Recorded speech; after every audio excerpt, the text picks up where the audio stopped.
Welcome, everybody. Thanks for being here. We're gonna turn it over to Andrea or Carol. and Andrea's gonna turn it over to Carol. Okay, can you see? We're good. My screen? Okay, slideshow. Okay, I'm going to do a short intro about Unit 2 of Giants. You can see that if you could put what we're doing in Unit 2 into 2 words, it would be population, with China as a wonderful example of the importance of population.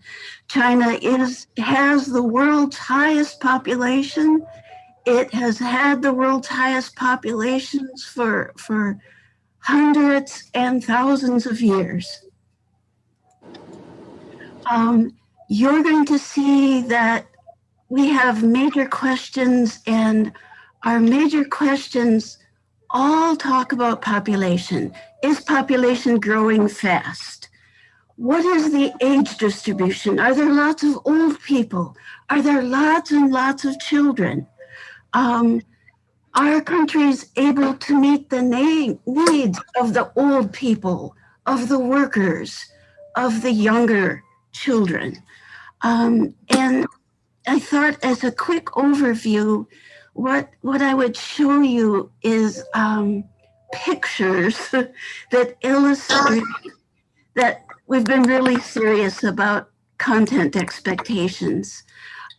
This first picture is about the content expectation that says it would be really good in 6th grade if we would interpret graphs about population. And you can see, this is just for teachers. We build up to this graph. It starts out much simpler. But for teachers, can you see how this covers about 500 years?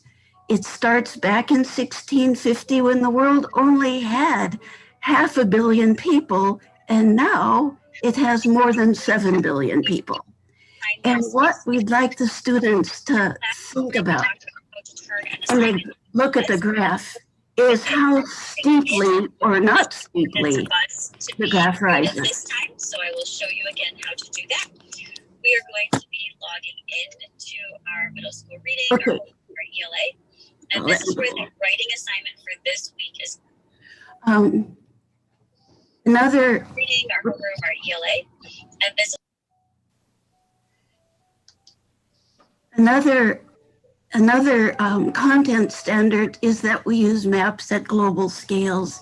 And I'm taking you to the past with this standard, with this content expectation, because what I'm trying to say is, yes, indeed, we use maps. We use maps because we're supposed to be talking about world geography, but we really want to include history. We want the students to know that long ago, there was a continent that had 70% of the world's population. And you can see in the year 1 which continent that is. Or we like to go back to the previous unit. Remember how we talked about ancient cities, how they were all kind of lined up close to the Tropic of Cancer. And ancient civilizations were also largely, most of them, in that continent that had 70% of the world's population. So we want to be preparing students for history in 7th grade. This slide is meant to be a bit of a wow factor for 6th graders, but it fits a content expectation. And, cartographers choose a lot about how to present maps. And this is a special kind of map called a cartogram. And in the cartogram, see how huge India and China are? That's because they had the world's largest populations in the year 2000. They still have the world's largest populations as countries. And the whole point, cartographers get to be dramatic too. And they use this notion of making the size of the country get much larger if the country is a huge portion of the world's population. I also point out on this the US and Nigeria. We're going to be talking about them too. This content expectation brings us back to the goal of using regions to help us remember or compare places in the world. And what we have here is basically the average number of women that the average number of children that a typical mother in a country has. And notice there's a region in Central Africa where moms tend to have a lot of children, 5, 6 children. Whereas, what do you see in the United States? I know it says 1.9, that's close to 2. We have not even close to 2 in parts of Europe. And in China, that really important country that we're going to be looking at soon, we have mothers having not quite 2 children. Another content standard, and we employ maps to do this.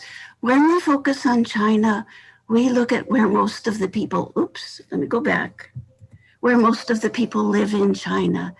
The dots are a great way to show numbers of people, but also where they're living. One of the dots represents 2 million. And, people don't live just everywhere in China. And the question in the content expectation is why? What might influence that? And one hypothesis may be that it's harder to support a lot of people in the really dry parts of China. I put something at the bottom because you'll also see that we compare the US to China later on. And it's important to know that China and the US have basically roughly the same area, but China has 4 times more people.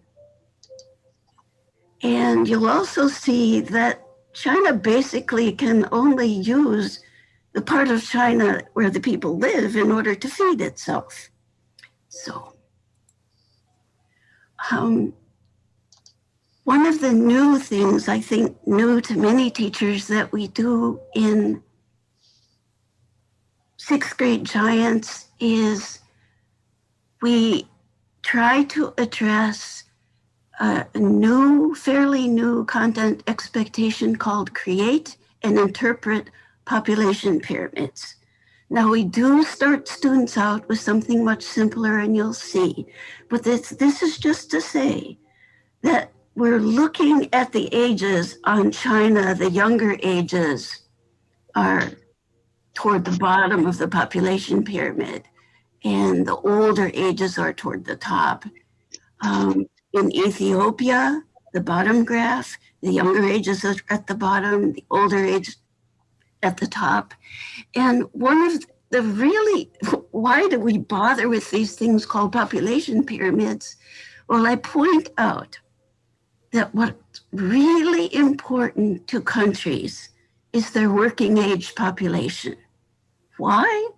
Because these are the folks between 15 and 64 who have the jobs that bring in the money to feed and clothe and house and educate children and to help take care of the elderly.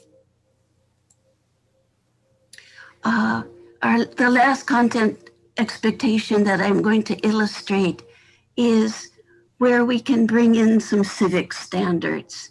One in general says that we need to explain that governments serve people.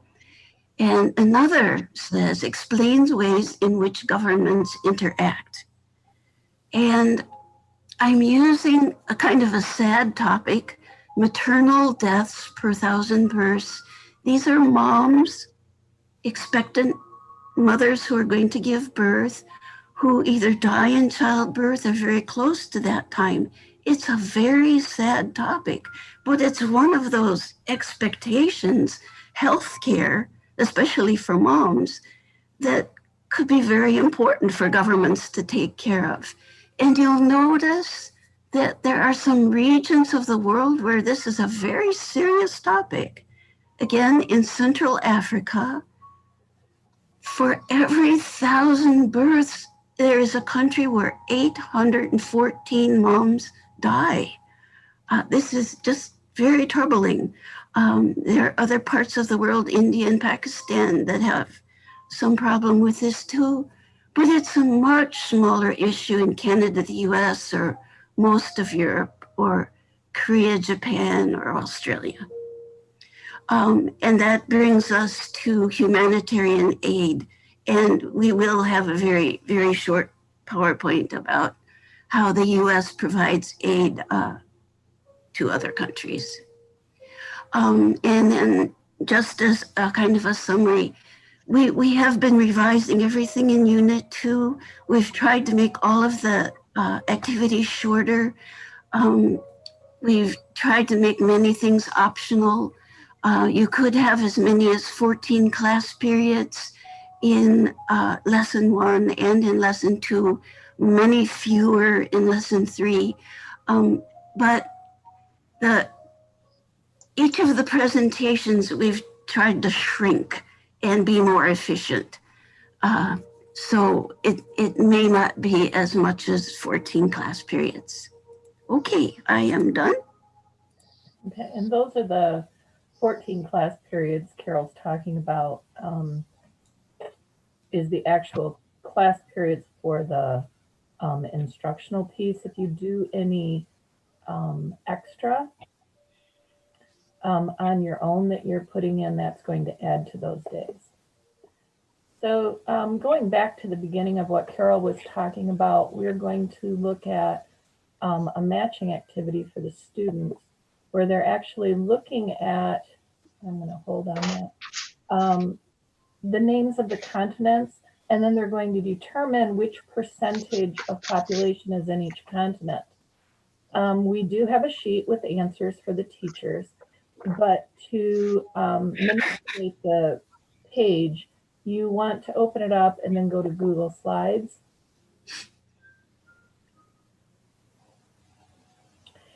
And it says drag each percentage, which looks like they're already there.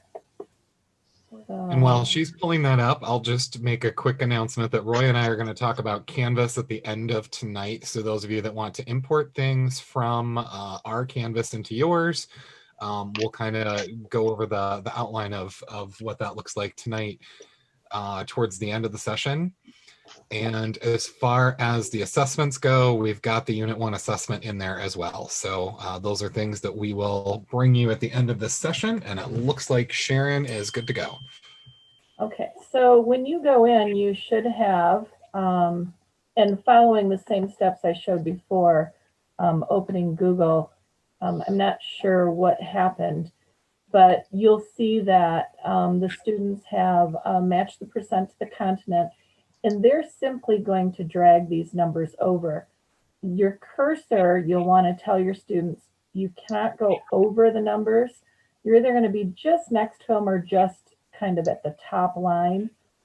But have them take the time to look at the continents. Most of them will realize that Antarctica should have the 0%. This is typical in the classroom. Very few students don't get that one. And then once they realize that the 0% is in Antarctica, then they start thinking about it and say, well, then the 0.5 is Australia, although they don't understand that number. They don't understand 0.5% to start with. And so you kind of have to remind them we're working on a 100% scale. So these numbers may look off to them. And then they'll start to try and guess where everything else is. If your students have been listening to anything in Unit 1, they will start to realize that Asia is probably the 60%. And then the other ones they will start guessing on. We've given you the answer key, so you don't have to worry about if you know the answers or not. They're always supplied for you. But they just have to take their time and find the right spot where that crosshair comes up, and they can drag it over. So they'll get it set. You'll want to talk to them about it. That's where you can clarify everything about the decimal and why Antarctica has 0%, because somebody will know that there's probably researchers or scientists of some form on Antarctica, and you can talk about why that still ends up being a 0%. So after they do the matching, they'll go to a map, which is doing the same thing, but now we're having them actually put those percentages on the continents themselves. We need students to start visualizing where those continents are and where the population actually sets. But it's going to drag and drop the exact same way as it did before, and they're simply going to drag it and set it. So you really do want to do both pieces with them so that they're doing the matching first and you can discuss it, and then they can drag it and put the percentages in perspective on the world map. So once you've done population, this is where you want to make sure that you're using the literature pieces. This child, every child, you are probably going to want to do the introduction to the book, and you'll want to read Meet the Children, which talks about the children of the world, and then also children around the world themselves. So it's the intro on page 11, and then children around the world on page 9 and then 11. Also, if you have, if the world were a village, this book is based on 100%. So that again helps the students start remembering and understanding how these percentages came about. So you would want to do the welcome in If the World. The first prompt talks about the nationalities around the world, which gets them simply starting to think.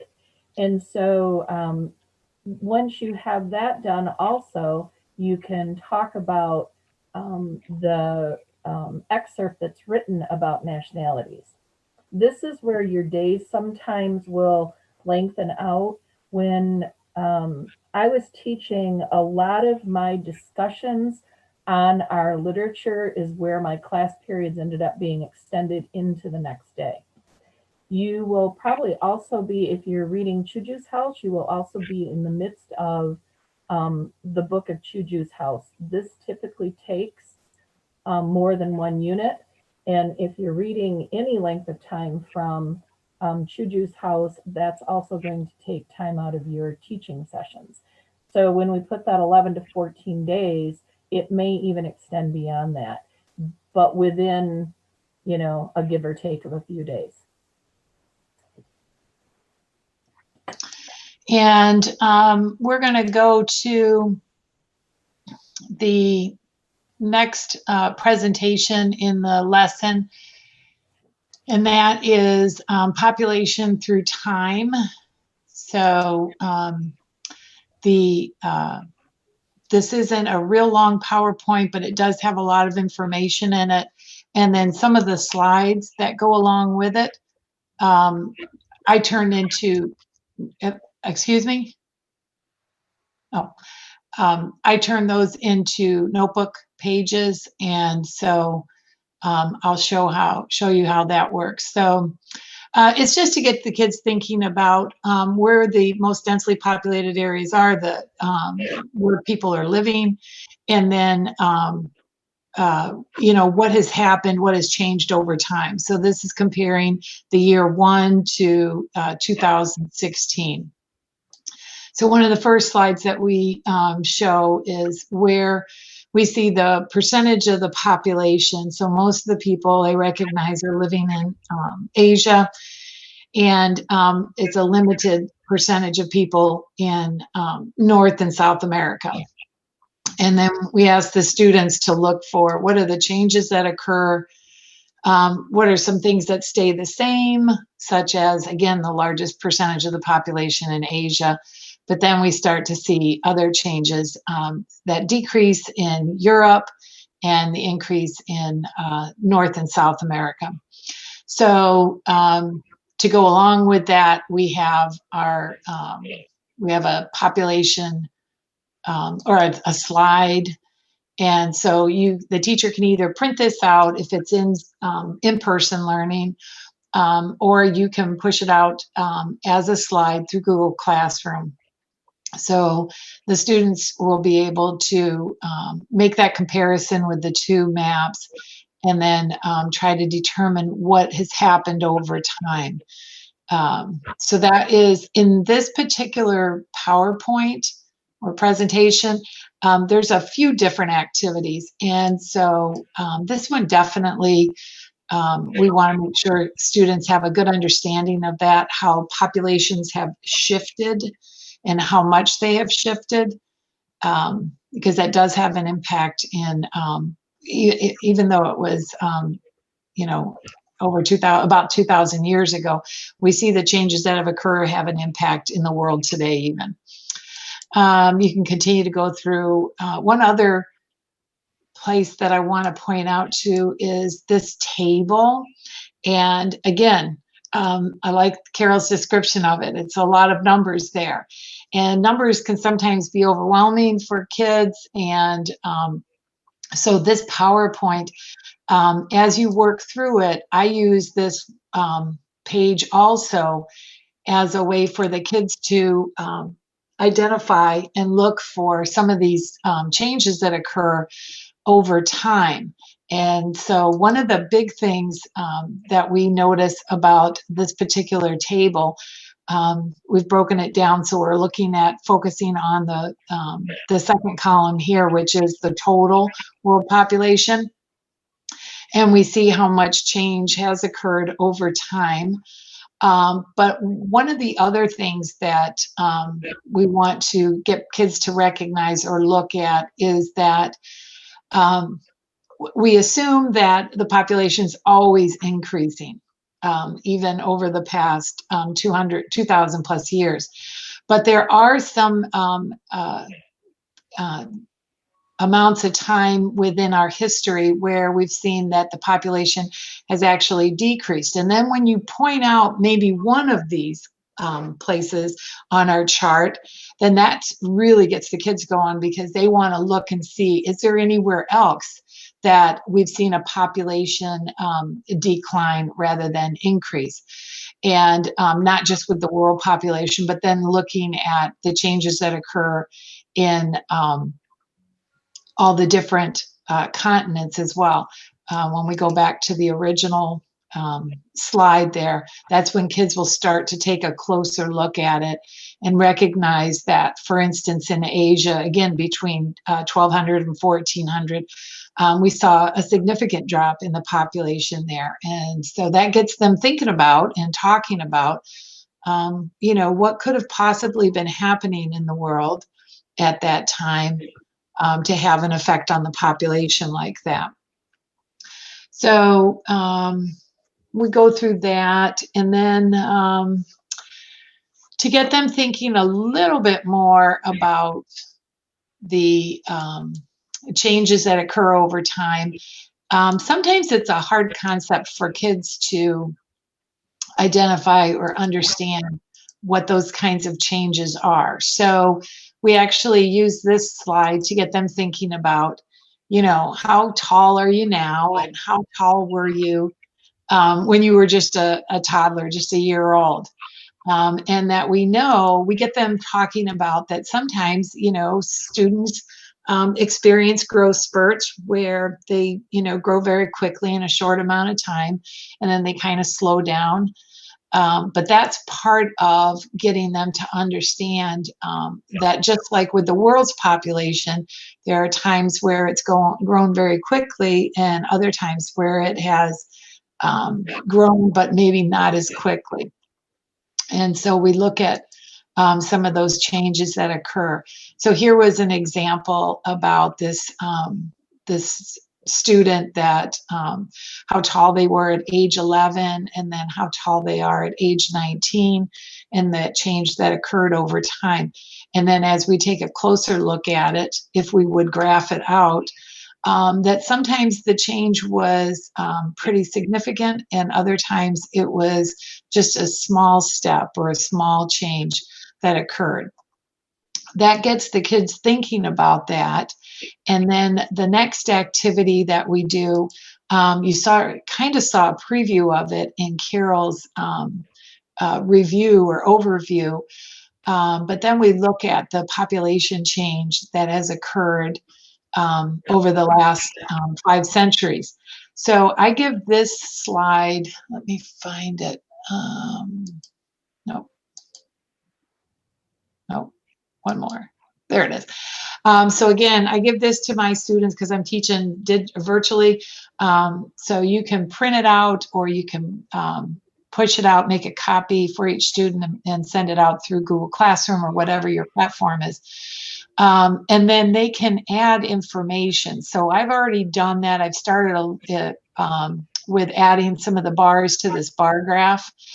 And here at 1650, we said it was 500 million. It went up to 1 billion. The world population was at 1 billion at about 1800 and so forth. These bars at the end here have already been done. But what will, hopefully kids will have that opportunity to build this graph, whether it's, by hand or digitally, and then be able to read and interpret the bars in the graph. And so we have the PowerPoint that goes along with that.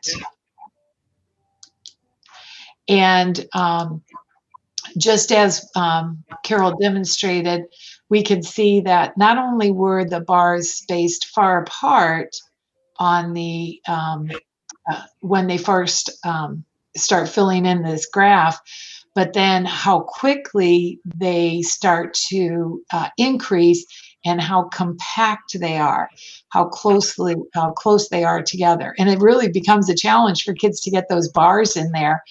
But they do see that steep incline. And that helps them to see that, again, over time, it has not been an equal increase in the population, that there has been a slow growth and then this rapid growth. That typically leads to a lot of the questions about what would have caused such a quick increase in the world's population. And the kids are really good about starting to apply it to things that they know, like medicine and nutritious food and clean water and technology and all those things. So that's a great activity for the kids. And then, like I said, I have them make it a digital notebook slide, and then they put it into their digital notebook with that. And let's see, that's pretty much what I have for this part of the demo. So I'm going to stop sharing. And I will, let's see. I think, Sharon, you were going to talk a little bit about step 3. Or I can do that. Okay. I'm all set to do that. We're going to move from continents to countries as our focal point, and I'll set this to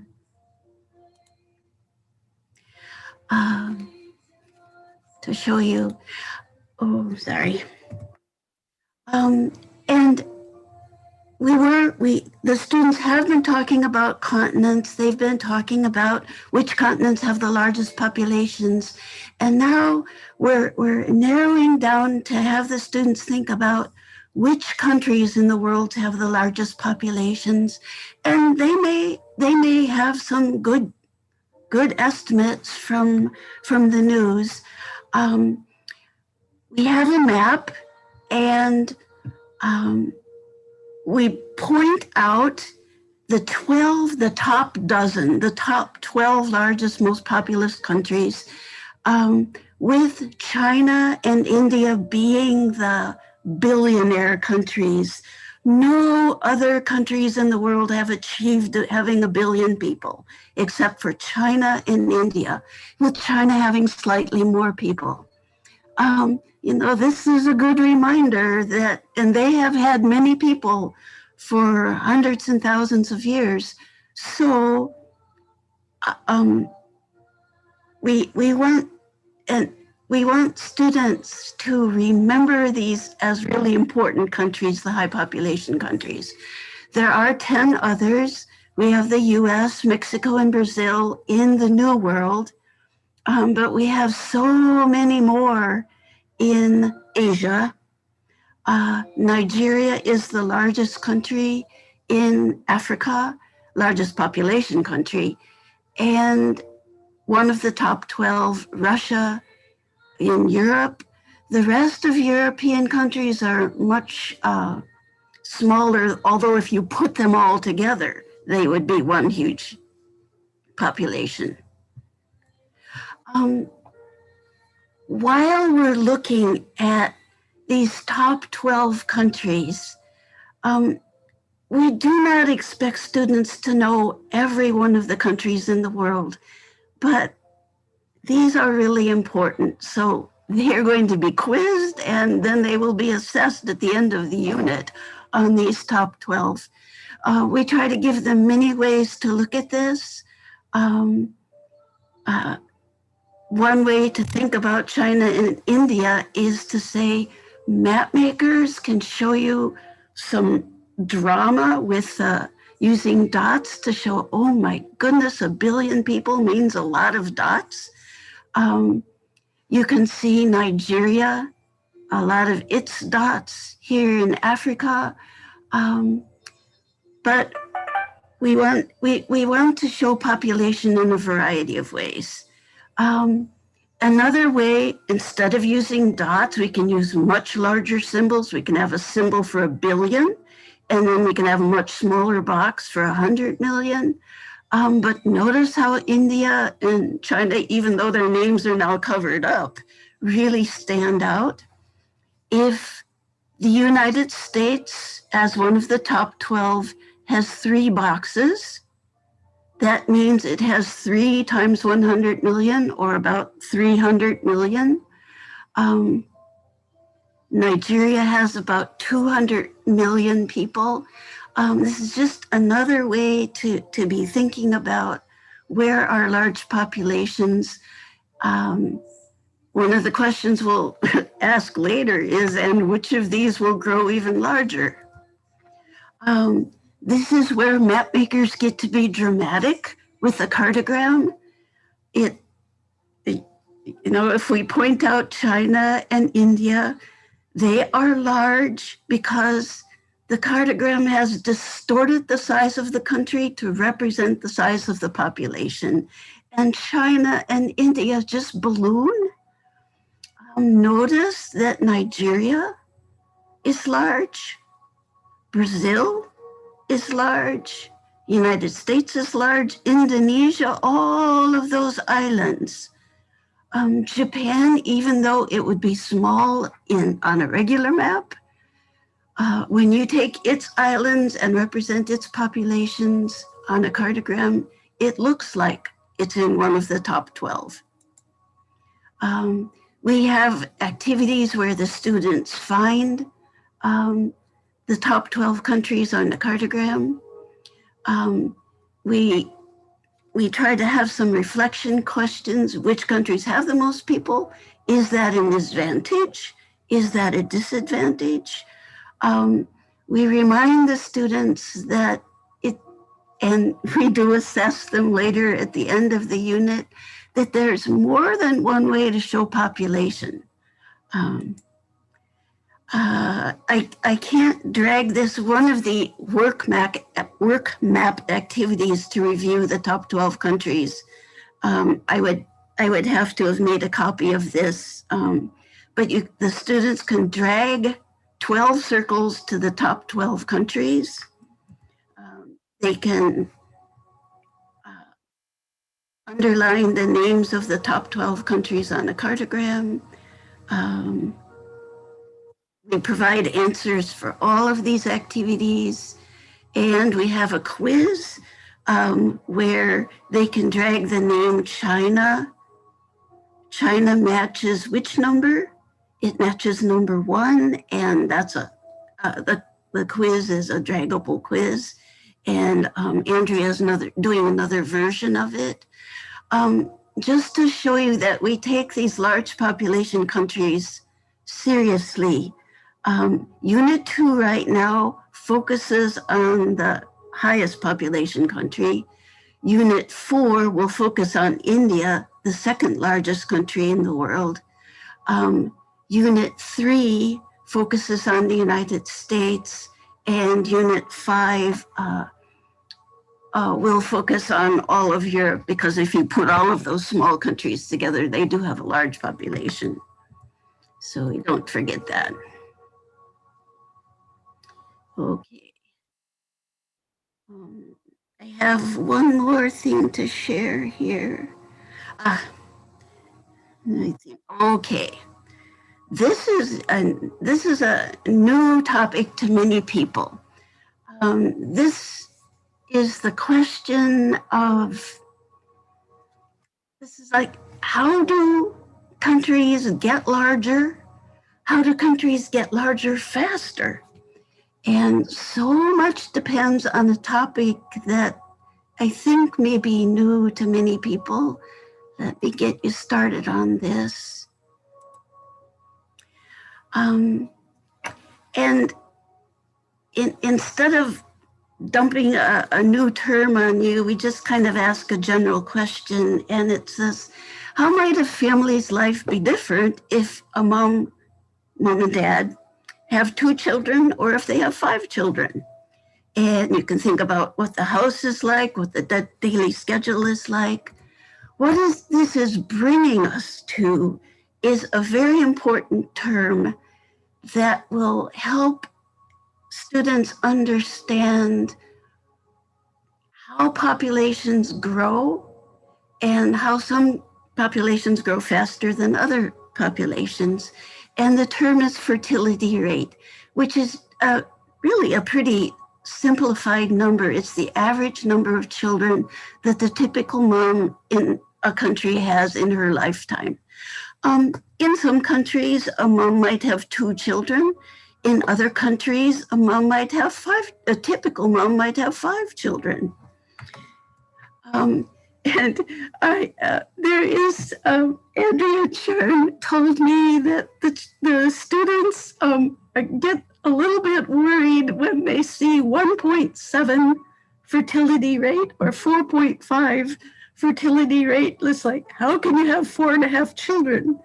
And the answer to that one is that this thing called a fertility rate is an average. And I did a real simple calculation. We have a very small country that only has 7 moms in it.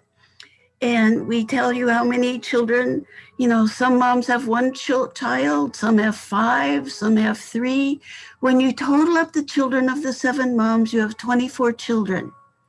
When you take 24 children in this country, divided by 7 moms, the average is 3.4 children per mother. So that's how we end up with these fractional children. Why is this important? We are going to look at a map that has, for many countries in the world, not all of them, we've tried to do a representative sample. You'll see that some countries like Nigeria, which I'm pointing to here in Africa, the typical mom has 5.5 children. Whereas back in the United States, the typical mom has 1.9 children, or Canada, 1.6 children. We're going to see if there are any regions on this map. What we'll do is try to find the parts of the world, the countries that are close to each other, that are similar, that generally have 4 or more children, and that generally have fewer than 2, actually fewer than 1.7. And what we come up with is something very interesting. We see in the middle of Africa these higher fertility rates. Moms tend to have 5, 6, 4 children. We call this a high fertility region. And what we also see in Africa on a different map are, can you see in the center of Africa how I've circled a region where the percentage of adults who work as farmers is higher than 50%? My goodness, it's higher than 70 and 80%. Whereas look at the United States with only 1%, Canada with 2%, Europe where, well, oh my goodness, a high of 13%, but many 4%. Just vastly different situations. And we go into a short comparison of, well, in Africa, what is the typical farmer using for tools? Whereas what in the United States is a typical farmer using for tools? Or looking at the number of workers in an Africa crop field versus the number of workers you see in the US. And with this difference, what we're trying to do, and I'm doing this faster than we would normally, is to say, you know, places that have expensive technology are different than places that don't. And we asked, and the correct answer here would be, in several countries in Africa, farmers do use inexpensive tools in farming, and they do need children to help. And that may be part of the explanation for having the larger numbers of children. Once we know what fertility rate is,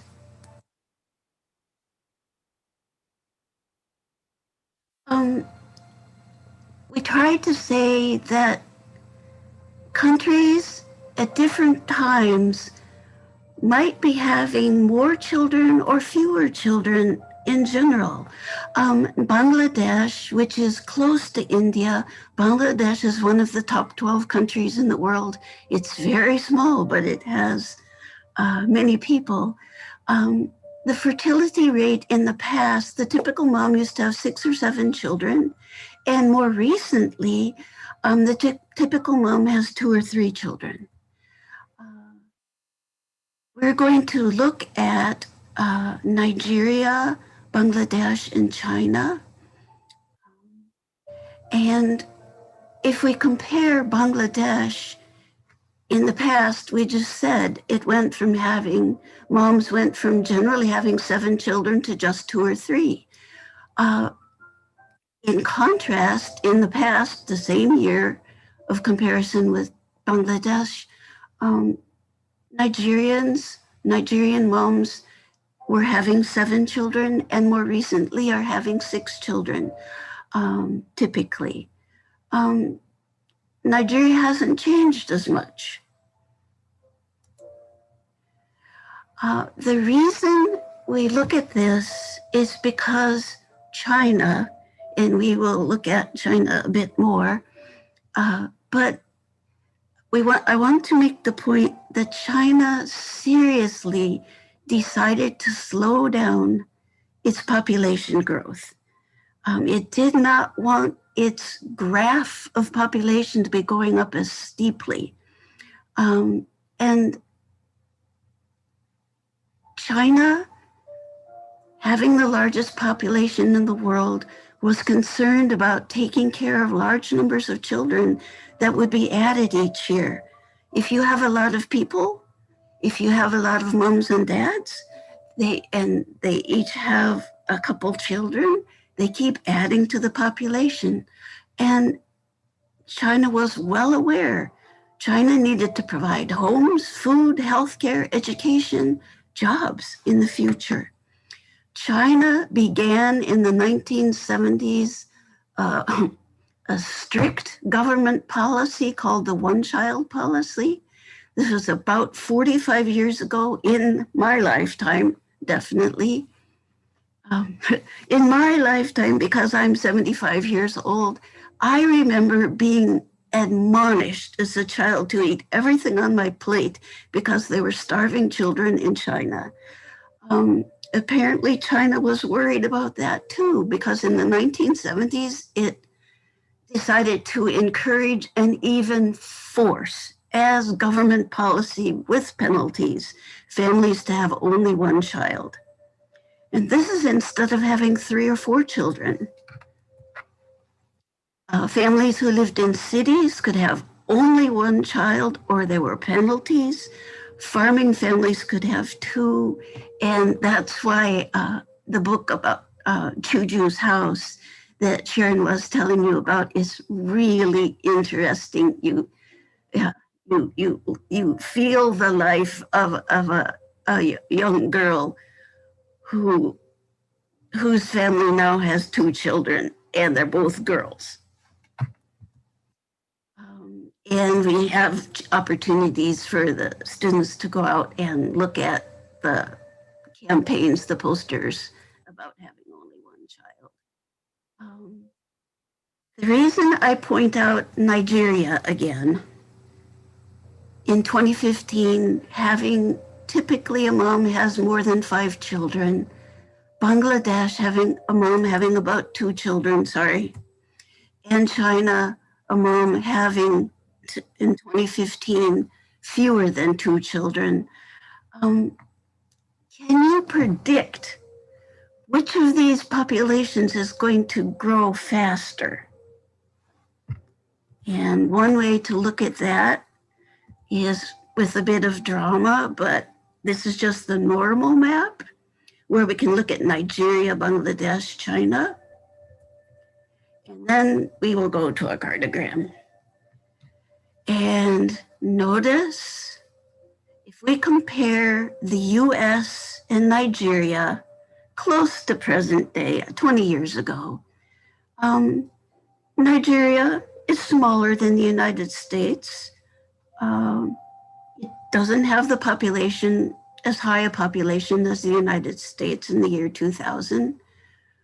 Of course, India and China are large. But what we're going to do is take you to the future with a cartogram. So do you have a good memory of what Nigeria, the US, India, and China look like?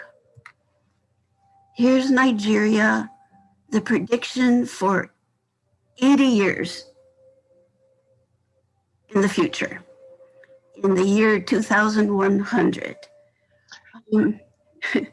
Nigeria, according to this prediction, will have a larger population than the United States. India and China don't seem as big, although it looks like India will have a larger population than China. China has slowed down its population growth. Yes, its population grows here, but not as fast. How do we make predictions? How did the website that made these cartograms make this prediction?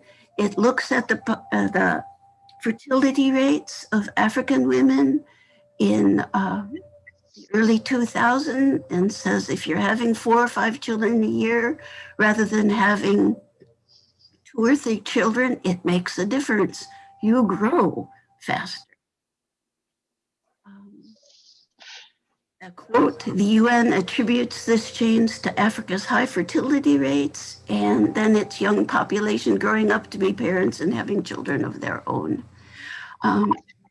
A reflection, we hope that the students will be able to say a country with a fertility rate of 1.9 is going to grow differently than a fertility rate of 4.9.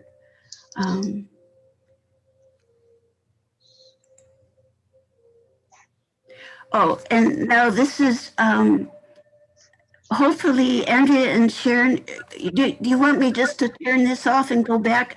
What I'm leading into is Nigeria with its high fertility rate and the YouTube video.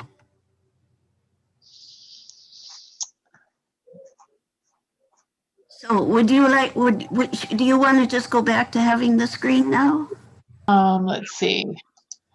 Okay. Let me pull it up. So we'll click to that. And whoops, that was the cartogram that you just went over. And so which you identified not only China and India, but also Nigeria and where that was located in the time period and that. So I'm not sure if everybody saw that screen, but here's also the cartograms. And now at the year 2000, we start to see the changes occur. And Africa is getting larger. China's decreasing a little bit. And so then, you know, there's the questions. Here we are in 2100, and we really start to see the expanse of Africa, the population, as compared to some of the other continents, and those changes that occur over time. Here was another really good example. And then we had a journal reflection that students can answer the questions in their either in their notebook or their digital notebook. So then we had, I think it should be in here, is the video. And report from China of one-child policy, which has recently been increased to 2. We're on the streets of Lagos today to find out from Nigerians if such policy can actually work here or not. Well, I don't think so. I don't think it will work, especially now. Nigerians are highly uncivilized people. Supposing your mother have just 2, would you have come to this world? Maybe not. So we need more people. Okay. Because people will come, people will go. If you can bring it up and have an incentive attached, I think it will work out better. Okay. Like if you could say, if you have 2 children, free education, free housing, free everything, then it will work out. Children are blessings from God.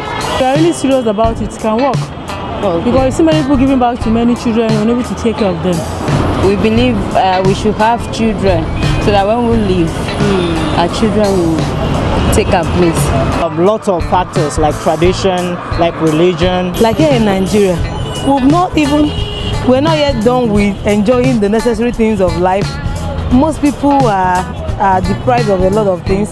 So bringing in that, it's like, I don't know, it's like an impossible thing for now. The kind of poverty we have currently in Nigeria is just too scandalous. I think that kind of policy definitely will work in Nigeria if they can instill it.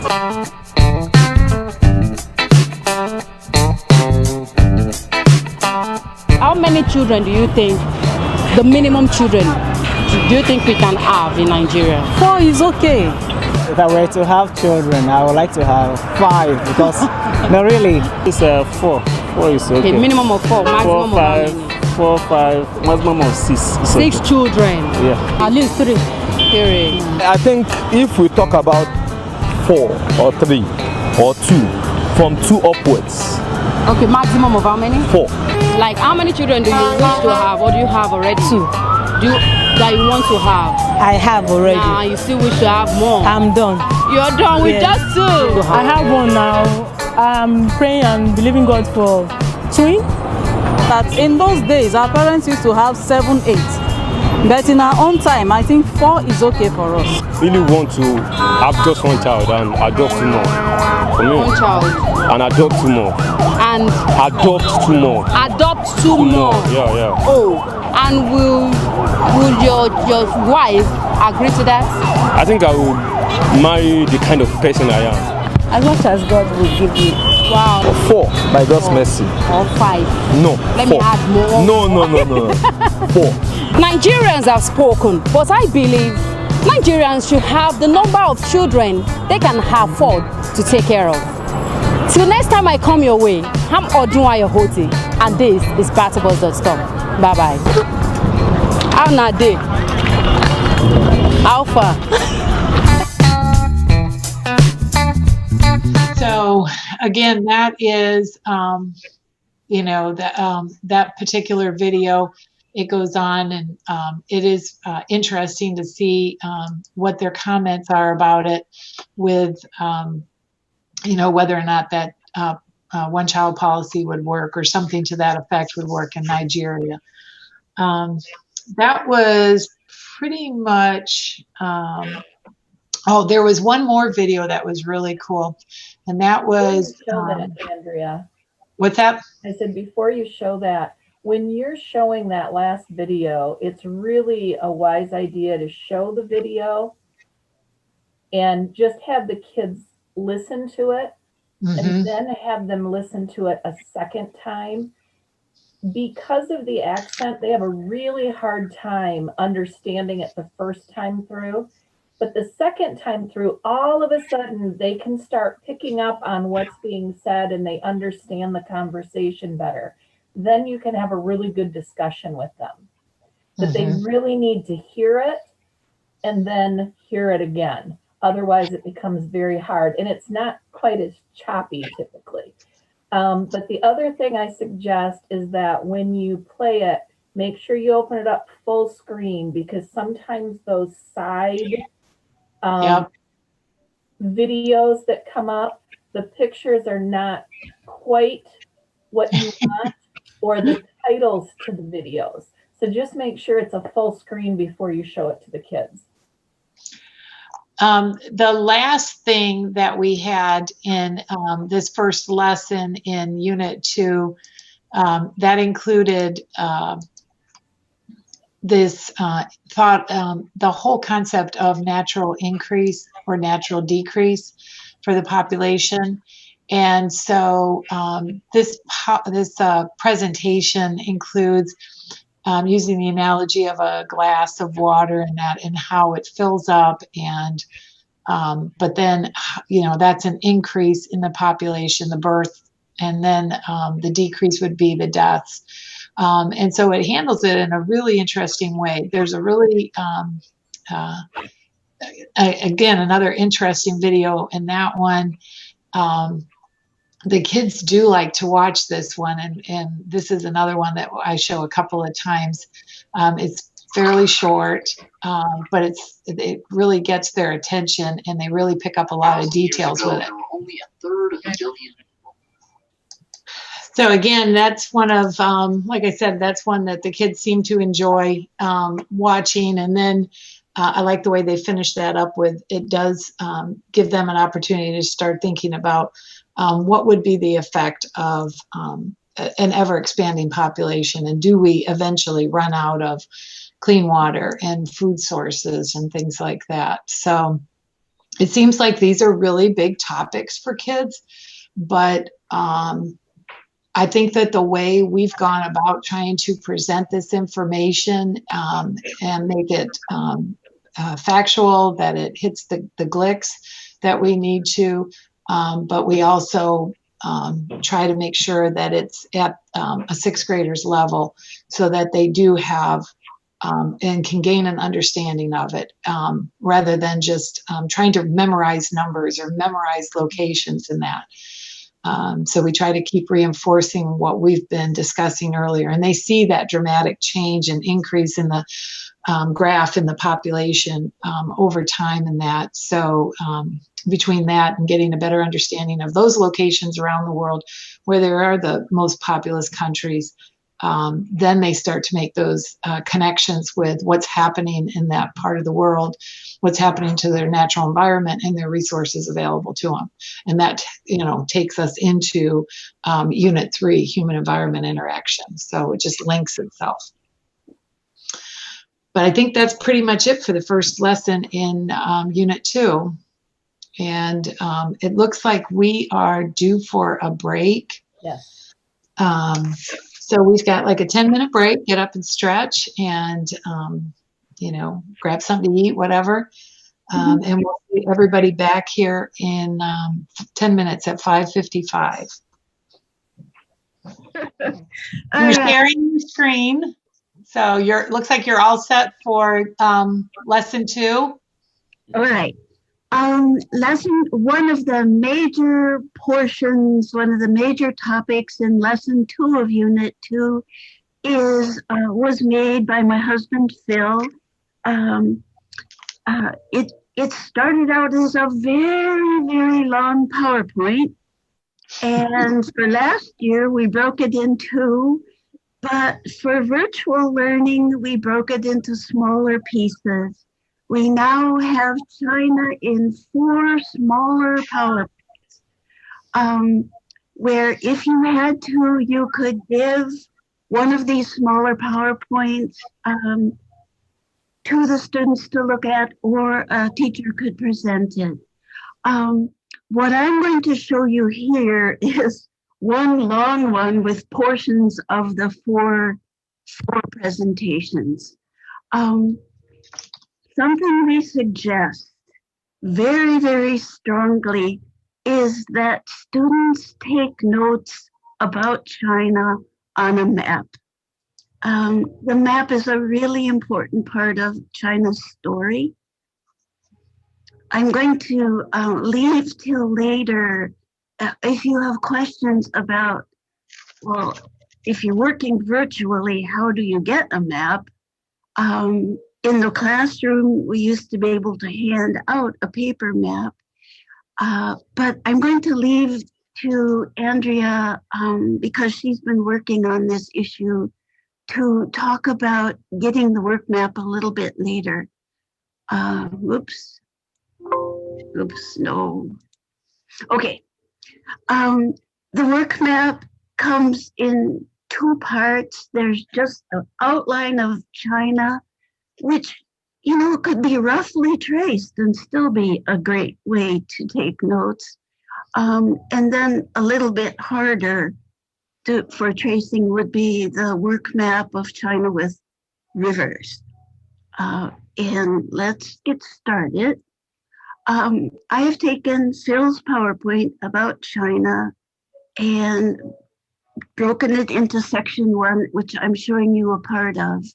I'm just reminding you where China is in the world and that it has the world's highest population, in case somehow students have missed previous things that we've talked about tonight. We have a little bit about this high population country. We have a graph next of its population. Long ago, it was a high population country compared to others, but its population, you can see on the graph that it went up and down. There were different governments, different empires. Within one of the earliest empires, the Han, you can see that population went up and down. Chinese keep tremendously good records. This is not a guess. And you really wonder what happened for the population to drop like that. Can you remember, the drips that came out of the bottom of the glass that Andrea was showing you? That there were diseases, there were famines, there was not enough food. We had these population swings up and down gradually, China getting larger and larger. And after better medicine, advancements in agriculture, population in China rose steeply after 1600. Where do all these people live? The dot map that you had a hint of before shows that population is just not anywhere and everywhere in China. It really is in the east on the map. There are scatterings. There are some the things like the Silk Road that go out to settlements in the west, but most of the people are living in the east. We ask students to somehow put this onto their work map. They can draw a line and say most of the people are on the eastward side of that line. Or they could draw a box and say most of the people are in the box. They need to do some indication of where China's population is. The next section, which I have also shortened, compares the US and China. And what Phil did was superimpose at the proper latitude with the proper actual areas, the US and China. And hopefully you can see China in the background underneath the US. We're roughly the same latitude. We're roughly the same distance from the equator. We have basically the same area, China and the US. But importantly, China has more than 4 times as many people. It has 1 billion people. We have 300,000. It has more than 1 billion people. We both have an east coast that is close to an ocean. Many environments are similar, especially in the east. What China does not have an ocean on the west side. It doesn't have an ocean like we have the Pacific Ocean touching Washington, Oregon, and California, which brings rain to them and helps things grow. That is, China has a western side that is very dry. You'll see that in another way pretty soon. China also does, notice Michigan surrounded by Great Lakes. China does not have Great Lakes. It doesn't get the snow like we do in Western Michigan. It gets the cold, but it doesn't get the rainstorms coming off the lakes. China is similar to the US, but different. Let me go down here. So we always have section reviews comparing the land side, the population, and the lack of water bodies in China. Section 3 points out 2 things: China's major rivers and China's major urban areas. The rivers are meant to get students ready for 7th grade history of the world. There are 4 rivers in China, the Huang, the Yangtze, and it's simpler for me to say the Pearl River. And why are they important? Well, the ancient capitals where the empires had their seats of power were in the north on the Huang He Nanning River, the Huang He. And you don't have to memorize them, but it's important to notice that capitals developed on rivers. Some of those ancient cities that have been important to us. The next map is the great cities of today. And notice the Yangtze River and the 4 great cities that are along it. Is any one of those cities familiar as the place where the COVID-19 virus spread out from to the rest of the world, including us? So you see Wuhan, Chongqing, Shanghai, Nanjing, all tremendously important cities in China on the Yangtze River. Oh, I'm sorry, I really should go back. There are 2 other cities that I'd like to point out to you. Hong Kong, which if your students are exposed to the news, they may have seen Hong Kong in the news.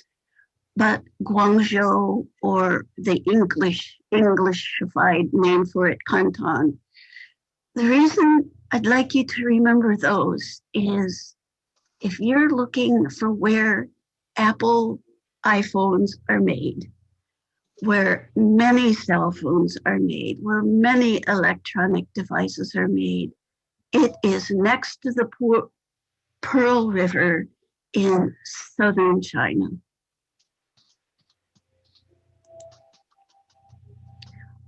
One way to summarize is to say Chongqing is here. These are the largest urban areas in China, with the capital Beijing in the north, where the old ancient capitals used to be, close to there, with this huge manufacturing area in Guangzhou, Hong Kong. All of these are tremendously important manufacturing areas, which is important to our trade with China.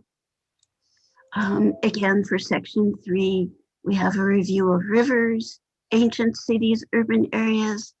Why are China's rivers are important? What do we remember that grew up or currently are along them? Section 4, I've also reduced in size from what Phil originally did, but we're going to look at crop regions and climate regions, because when you have 1 billion people, you need to figure out how to feed 1 billion people. We're going to look at farming economies that go way to the past,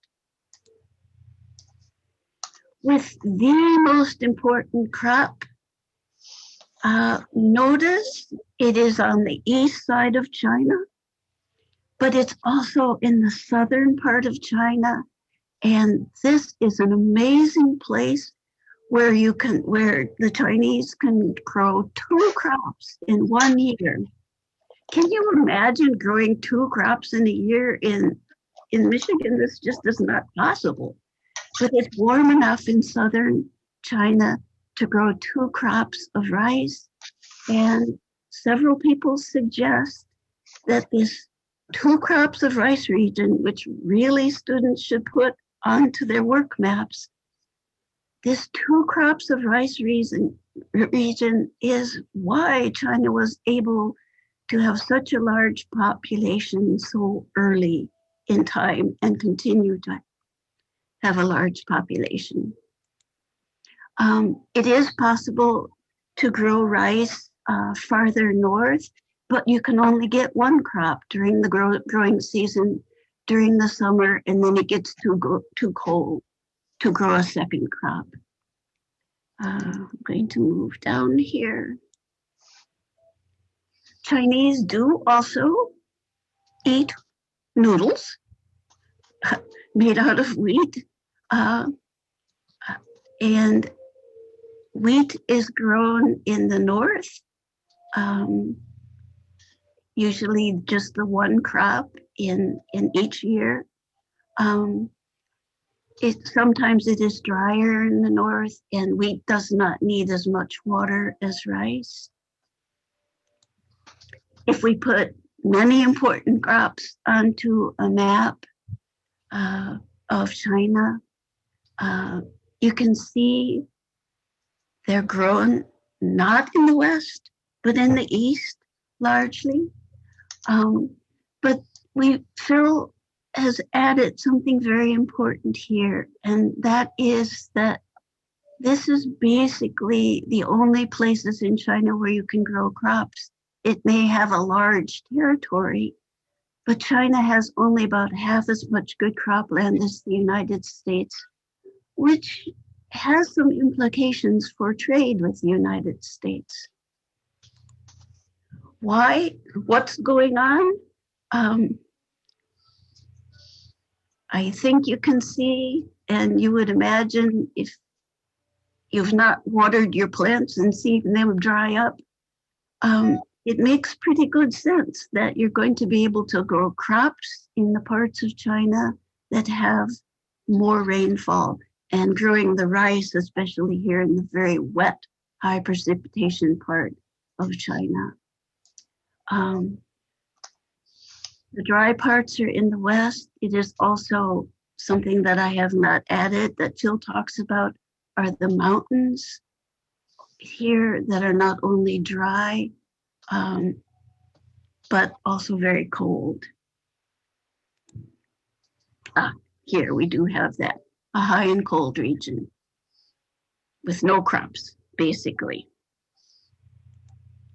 Again, we always have review questions, which you can alter, but it is, hopefully the students have put the 2 crops of rice region onto their work map, where wheat can be grown, which part of China is too dry for crops, which part of China is too cold for crops. Section 5, again, I have reduced in size.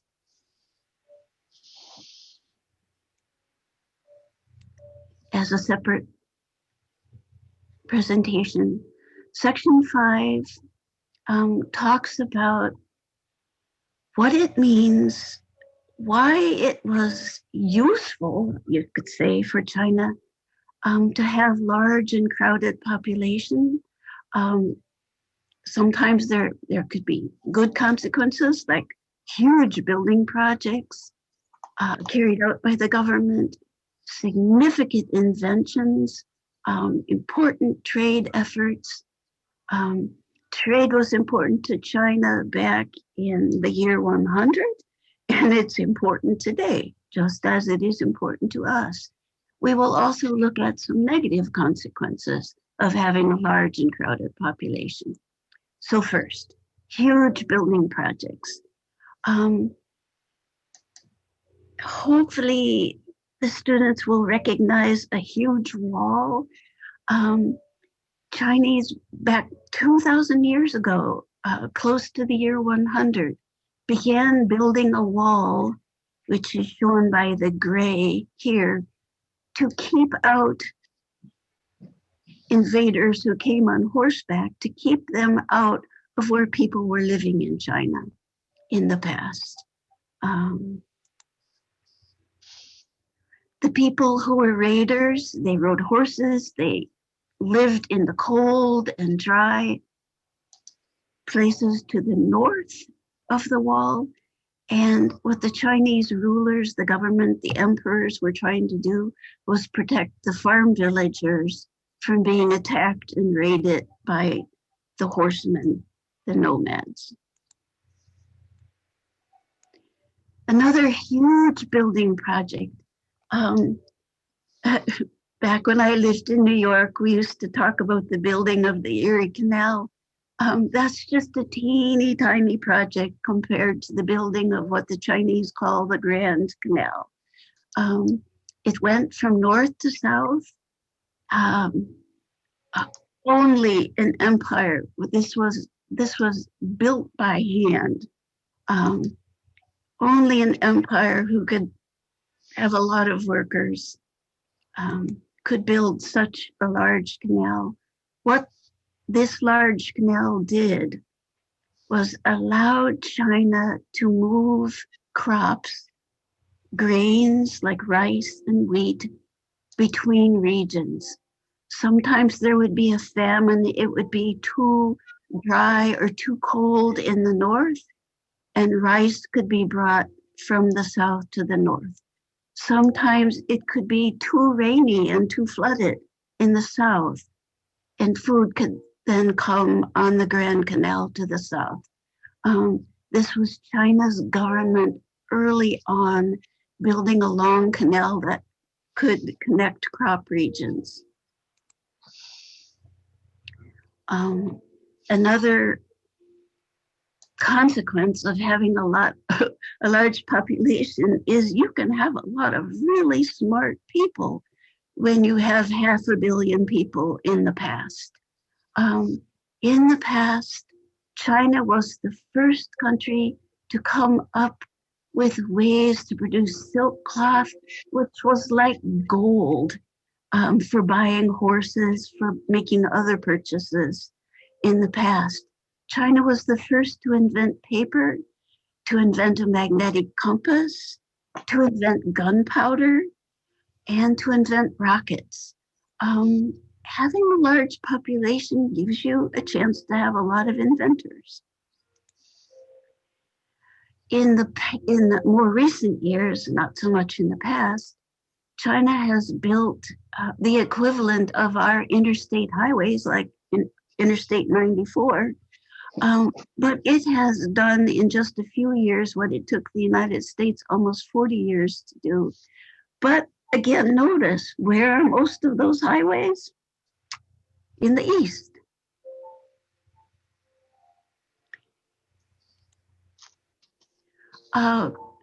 We have a review. Can students remember some of the huge building projects? Can they remember some of the inventions? Phil goes into more trade. I'm going to take you to section 6 with other consequences of China having a large population. If you have a lot of people, you need a lot of food. You need to build houses. You need to feed people. You need to build houses. If you have a lot of people, there is the problem of polluting the air, polluting the water. China's cities, Beijing, for example, the capital, has some of the worst air pollution in the world, from cars, from industries. There are consequences that are not always positive for having large population. Phil made this presentation long before the coronavirus, but when you have people packed together in large numbers, you have the problem of rapid spread of disease. And remember, as our president reminds us, that the coronavirus began in Wuhan, China. There are other implications of having large populations. Sometimes there are effects on personal freedom. And do you remember when we talked about China limiting people's freedom for a reason?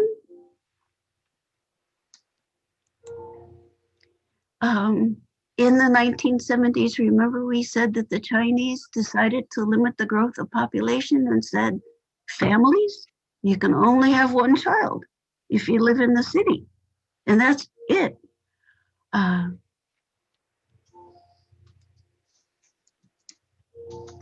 The one-child policy did help to trigger an economic boom. China, instead of spending money on many, many more children, was able to invest money in businesses. This was a government policy.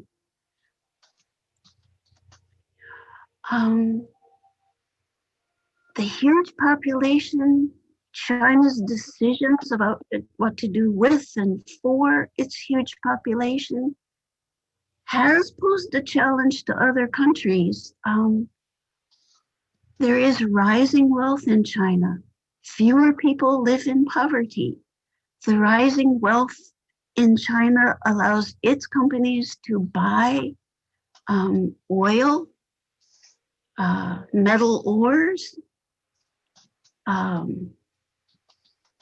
to acquire from other places, to compete with other places with its wealth to buy things that it needs for its population. China's huge population also has many workers, and we need to remember that these young people, the high school graduates, the equivalent of our high school graduates, are looking for jobs. And what China has tried to do is make sure that there are jobs for its high school graduates. So China has been a challenge to other countries because of its large population. And I think that's where I can stop and we'll have Andrea or Sharon show the clickable map of China where students can review a lot of what they've seen in the PowerPoint. Okay, let's see. We are going to take a quick look at that. And clickable maps are one of the favorite things for students. It seems like students to do. They love it when they get the opportunity to use their device, whether it's in the classroom or remote learning and that. But it gives them a chance to investigate and explore many different aspects. And we had a clickable map activity of Africa in Unit 1, and students were asked then to investigate and look for relationships or connections between conditions and in different parts of Africa and how they affect both the environment and the people that live there, or the plants and animals. So it's kind of the same thing. So I'm going to show how to get to it. And it's pretty easy to give the link out. Whoops. There is a short little PowerPoint Carol has made that has like just 3 slides in it. And it just goes through and explains how to use the map, how to click on some of the different buttons in that. So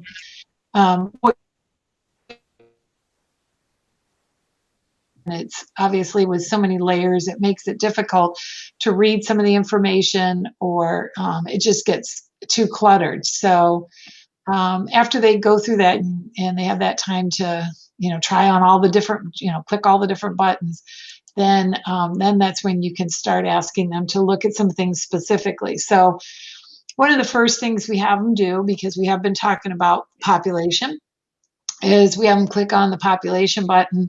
And again, this is just to help them get used to where all of these are located. And they've got the keys or the buttons set up in different colored coded categories. And so, again, they start out with just finding the population, and then they turn on the precipitation layer, and then they can see that in some of those areas where, especially the areas where there's the greatest population, there's also a pretty fair amount of precipitation and rainfall. And then what we saw from Carol's review of all the different presentations, that obviously had an impact on where they can grow their crops and feed such a large population. So this gave them a few things to do. Then in the lesson guide, there is this worksheet that is available. It does have it linked directly to it. I typically will take these for the virtual learners and just type them out, because I want them in a Google Doc that I can push out to students through like Google Classroom, and then they can answer it and submit it and turn it in for a grade.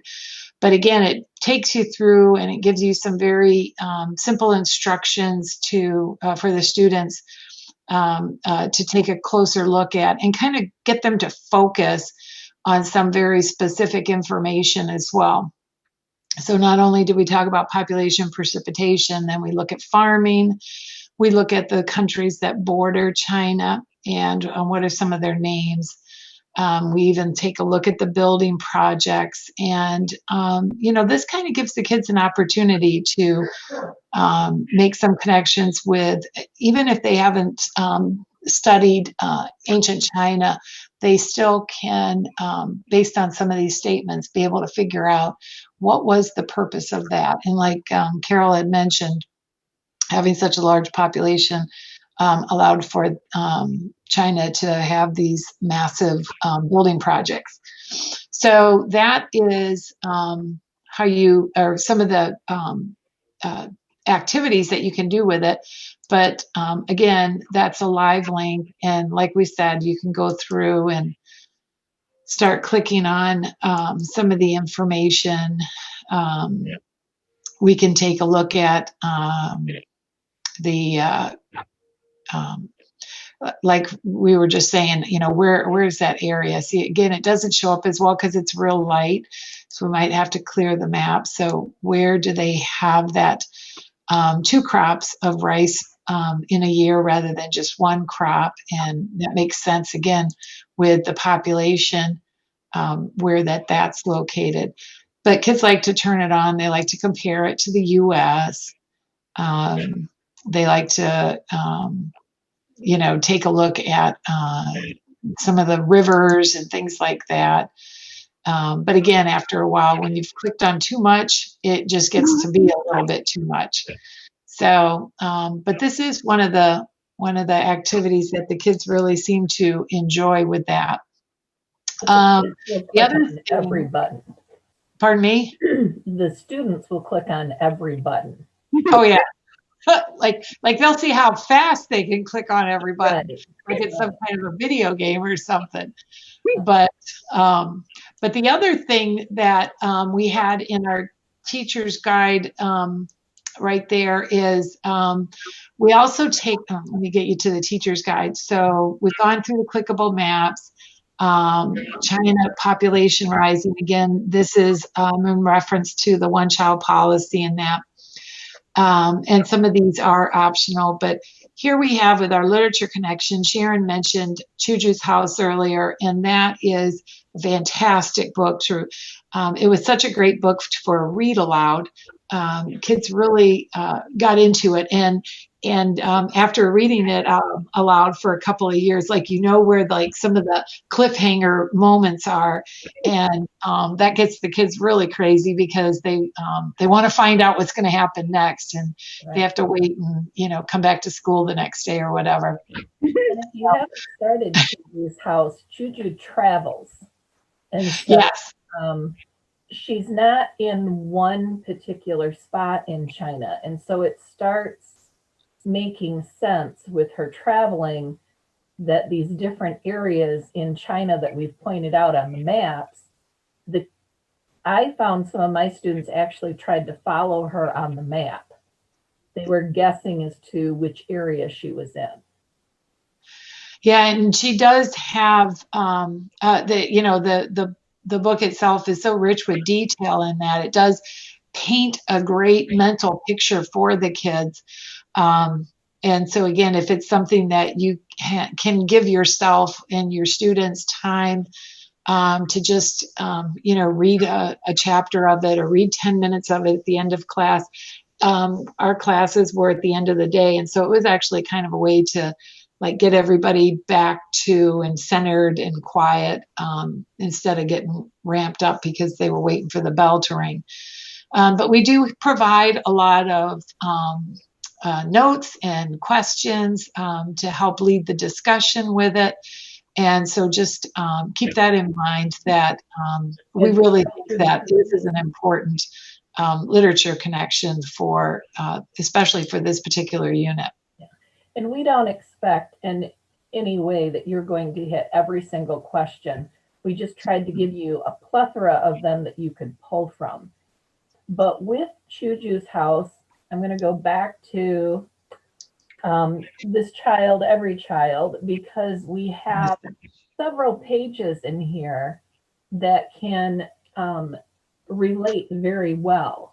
And once again, it relates to what we've been teaching, but it also relates back to Chuju's House. So this literature connection that we've made really enriches the entire program and helps the students connect and visualize everything that we've been talking about. On page 15 in the book, they're talking about the student or the children's homes. And one of the first ones that they talk about is a boat dweller. Well, in Chuju's House, they talk about her living on a boat.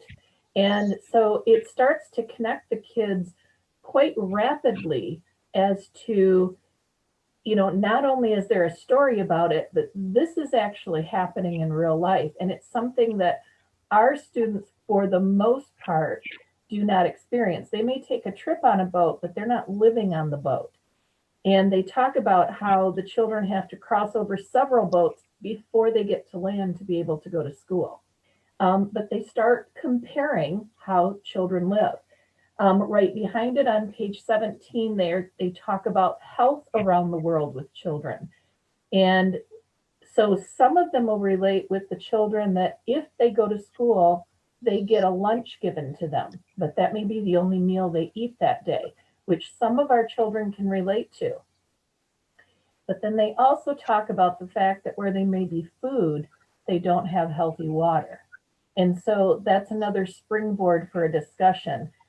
Like I said before, the discussions that came out of the literature were very enriching for my students and really gave me that intuitive aspect as to where the students were in their learning, because they would springboard to things I hadn't expected, or they would ask a question that told me they really didn't understand the lesson I had just taught. And so then I could wrap around again. And then on page 22 is a great prompt on are boys and girls treated equally? And this ended up taking over my classroom the one day. Just, they could not believe the inequity in other countries. And so we talked about, do we have, you know, is there equity in the US? And some of the kids think there is, but you start seeing as the discussions go on, they connect it to sports typically. And they always say, well, you know, no, as boys, we have more options. So the book is, this to me is a plethora book because you use it over and over and over again. And some of the discussions I would go back to later on and say, do you remember when we talked about, but they will go back to that. But these two books connect beautifully together. So we will talk about literature for the rest of the units. But right now, these are really enriching with our units lessons also. I have 4 copies of Juju's House, so if anybody needs it, let me know.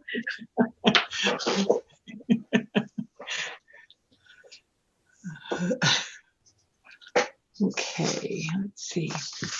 And there's lots of bargain websites for books that are well worthwhile getting them from. I highly advise not to go to our major bookstores because you're just going to pay a lot more for them. I think I'm up next. Okay. After China, we move on. Well, and we do talk about the one-child policy in more detail in China. The videos, teachers can choose from several videos. They're sometimes only 3 minutes. Some of the videos are distressing because you realize that the government policy in China of one child was really harsh. Oh, good. Better. Yeah, I like Better World books. Yes. So let me share my screen again. Let's see if I can find what I'm looking. I have to find what I'm looking for. Hold on. I'm going to move you from China into a discussion about people of different ages. And it really does matter, as China decided, it really does matter how many children you have in your population, in the population of your country. We're going to look at very briefly the characteristics, the major, we've kind of grouped populations into just 3 groups. There's the older people like me, the retired, the elderly. Officially, you can retire after age 65. And that's important because many people after age 65, at least in the past, had retired and were not fully employed, maybe part-time, but not fully employed. The next age group goes from age 15 up to age 64. Now, in our country, we don't have a whole lot of 15-year-olds working full-time, but in other countries, they do work. So age 15 to 64 before official retirement is considered working ages, and then the children are birthed to age 14, or that's shortened to age 0 to age 14, which sounds a little bit weird. Why do we talk about these age groups? What contributions does each of them make? Do the elderly, the retired, make contributions? Do working ages make contributions? Do children make contributions? And certainly we would hope the students would have some viewpoints about this. Some possible answers are that the elderly still do have past experience to share. This is an example of somebody who had been in World War II, which is older than I am. Certainly, the working agers are a major support. Parents who are working, who are bringing in income in some way, are supporting their children. They're also supporting many times just by going to the grocery store right now in a time of COVID. They're supporting elderly people by the activities, maybe not as much by money. And then finally, children are tremendously important because they are the workers of the future. We're going to look at different age groups within a country's population. We'll use a couple maps, and then we'll also use graphs. And this is where we get into something new with the graphs. But first with maps that you're used to. This map shows percentages of the population. Again, we have countries in Africa versus countries in North America and Asia. I'm going to take you right to the task of, we're particularly interested in children. Can we find where the percentage of children in a population is 40% or more? That's a lot. That's a big piece of the pie for children. And I've got the regions found for you. There are parts of Africa where more than 40% of the population is children. But if you look at Europe, we're down in the teens. In North America, we're in the teens. In Japan, it's only 13%. China, 17%. 17% is very different than 43% of the population.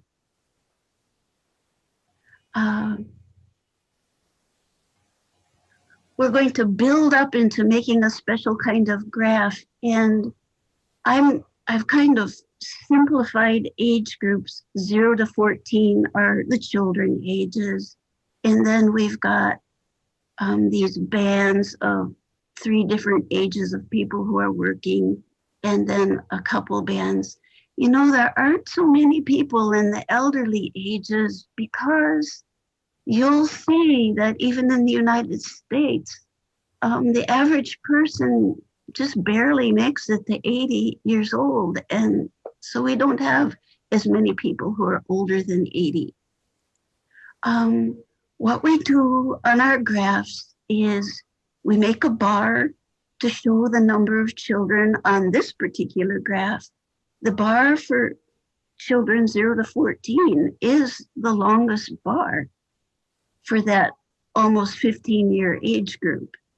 To make it a little bit more complicated, we're going to be using graphs that show the number of children aged 0 to 14, birth to 14, who are females and also who are males. Why do we do this? There are some countries, China, for example, where people, families, especially in the past, have preferred to have a boy. So you will often find the bars in some countries, the bars for children who are boys, that's a larger bar.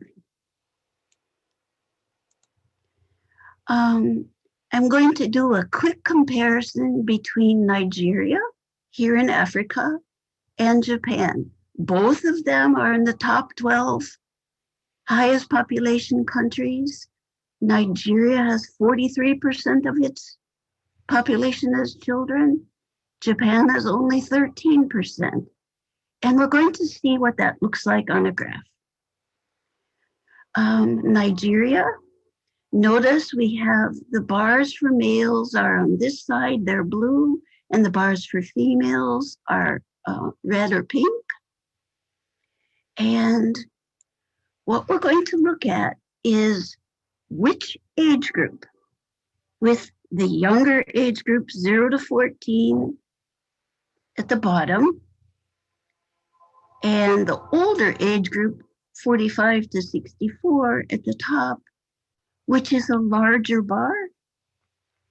And in this case, Nigeria has a very, very, very large number of children compared to this working age 45 to 64. Now that's Nigeria and its children. If we move to Japan, look how different the graph looks. And if we go to the bottom, the bars for children birth to 14, are they the longest bars? Nope.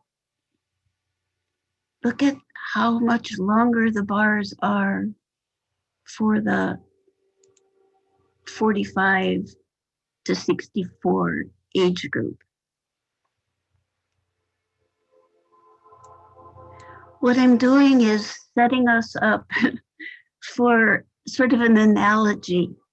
Nigeria's simplified graph looks more like a triangle with a wide base because of the large number of children, whereas Japan's graph looks more like a pentagon with a small base and the bulging. That kind of, doesn't that sort of looks like home plate? Okay.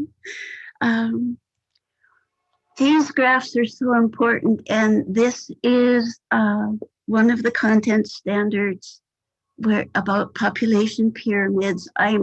I'm skipping a lot in order to show you that we do have an activity where you can do another country in Africa, Uganda, where it had 9 million females, sorry, population is in millions. So 9 million females between birth and 14. And so we color in 1, 2, 3, 4, 5, 6, 7, 8, 9 boxes. And it's possible on the activity worksheet, the students can color in those boxes. But we get them started here. Or in contrast, Germany, a country in Europe, has 5 million females, so we only color in 5 boxes in the 0 to 14 age group to match what we see up here. So we try to ease students into population pyramids by just being interested in age groups at first. What we're driving for is the notion of making sure that we're aware that the working age population are the part of a country's population that support both children and elderly. And that makes them different from what are called the dependent age groups, or the dependent ages. And these are the ages, the children and the elderly who depend on the workers. Because this is so important, we have activities. Here's one of the answers to one of the activities. These are population pyramids that are much fancier than mine. We get them from the U.S. Census Bureau. They have a wonderful website where you can make these. But what we have students do is find the dependent age groups, the elderly in China, the elderly in Ethiopia, the children in China, the children in Ethiopia, and to consider why each are important and to appreciate the working age group. And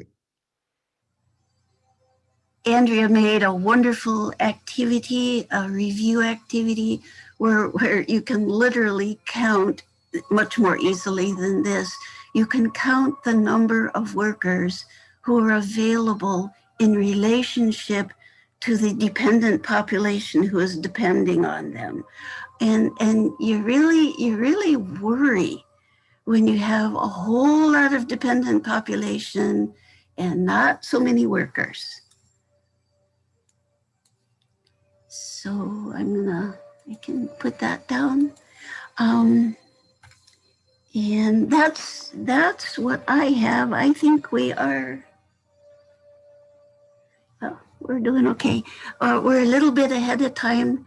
We can ask for some questions, or we can go on to lesson 3. I think Andrea and Sharon will be leading us with our discussion of lesson 3. Lesson 3 is the shortest. It's sometimes kind of sad, but they're also going to show you the hopeful parts of lesson 3. So I'm going to pass this over. Okay, thanks, Carol. I'll share my screen, and Sharon, you can jump in anytime. But when we're looking at Unit 2, Lesson 3, this is where we get into the last section here about which countries provide healthcare and safety so that people can live healthy lives.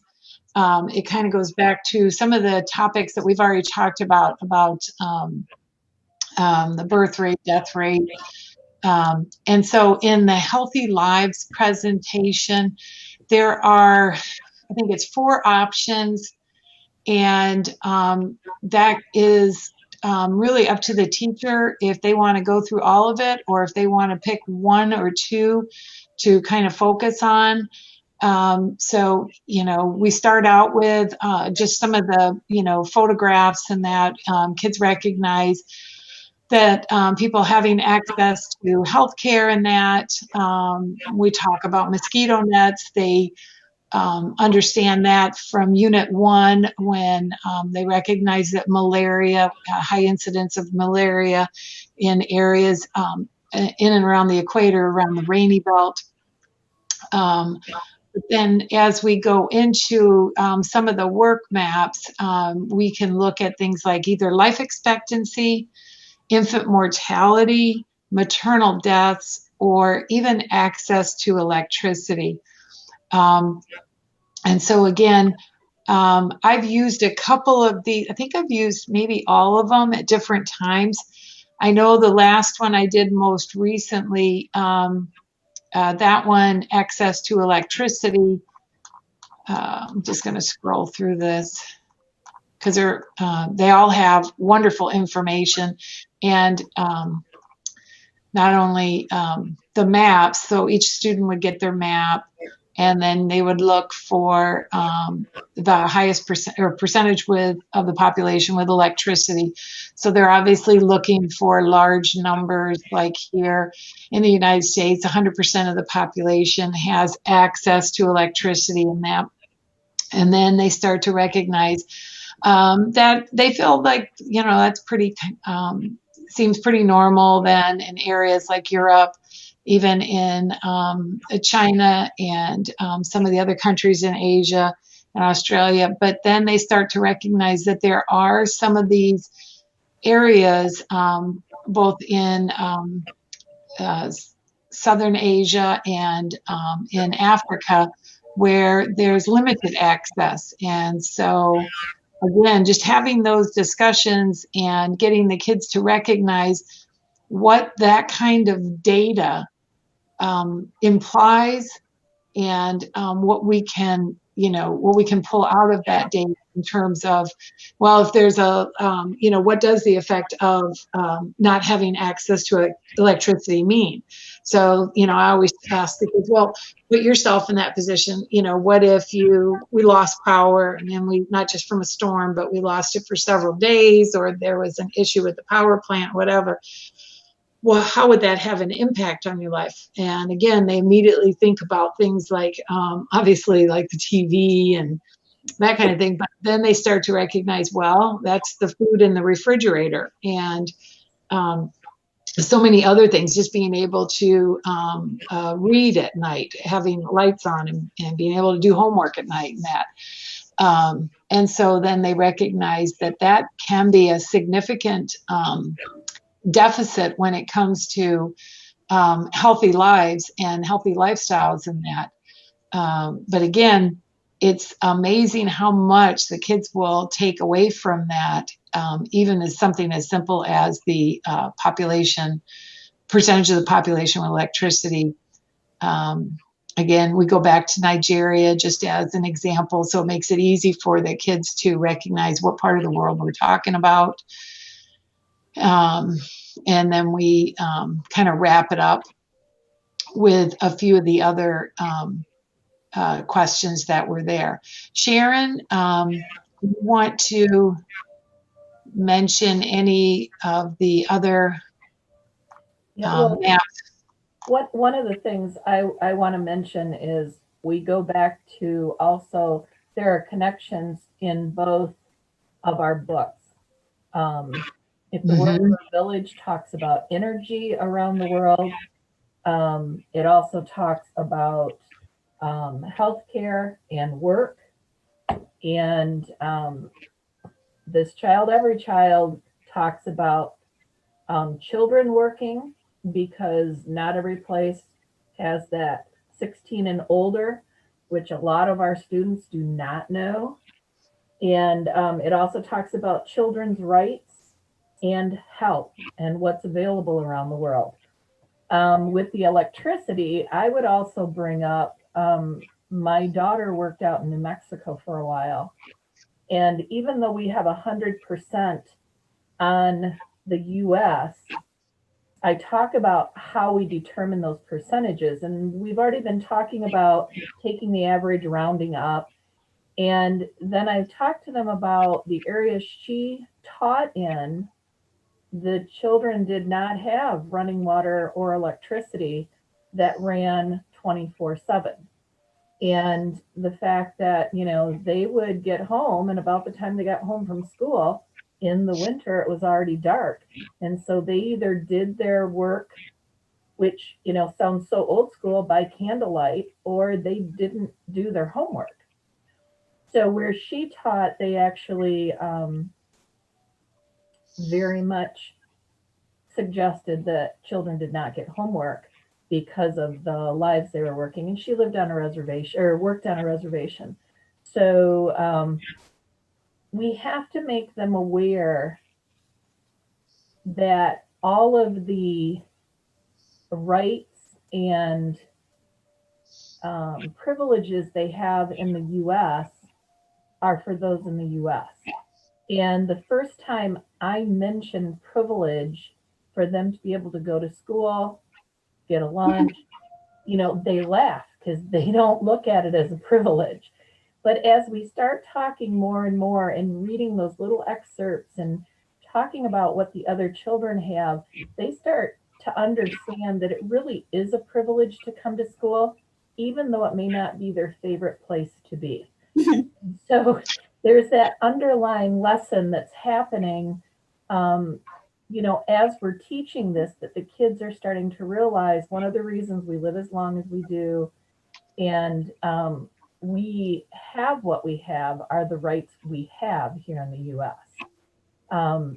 So I just think we need to go over those pieces. We need to talk about life expectancy. We need to talk about the energy that's there, the infant mortality.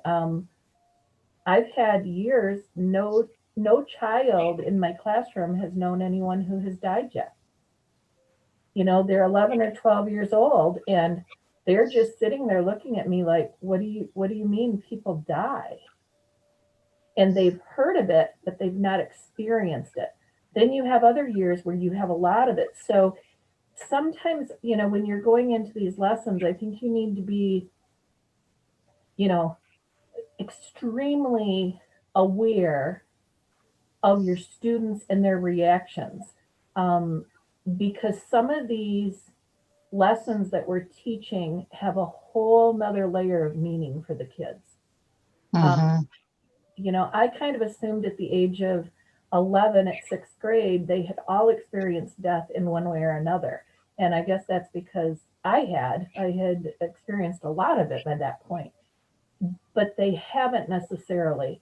So we need to be aware as to how we present the lesson and that we're thorough in explaining the whys and wherefores of it.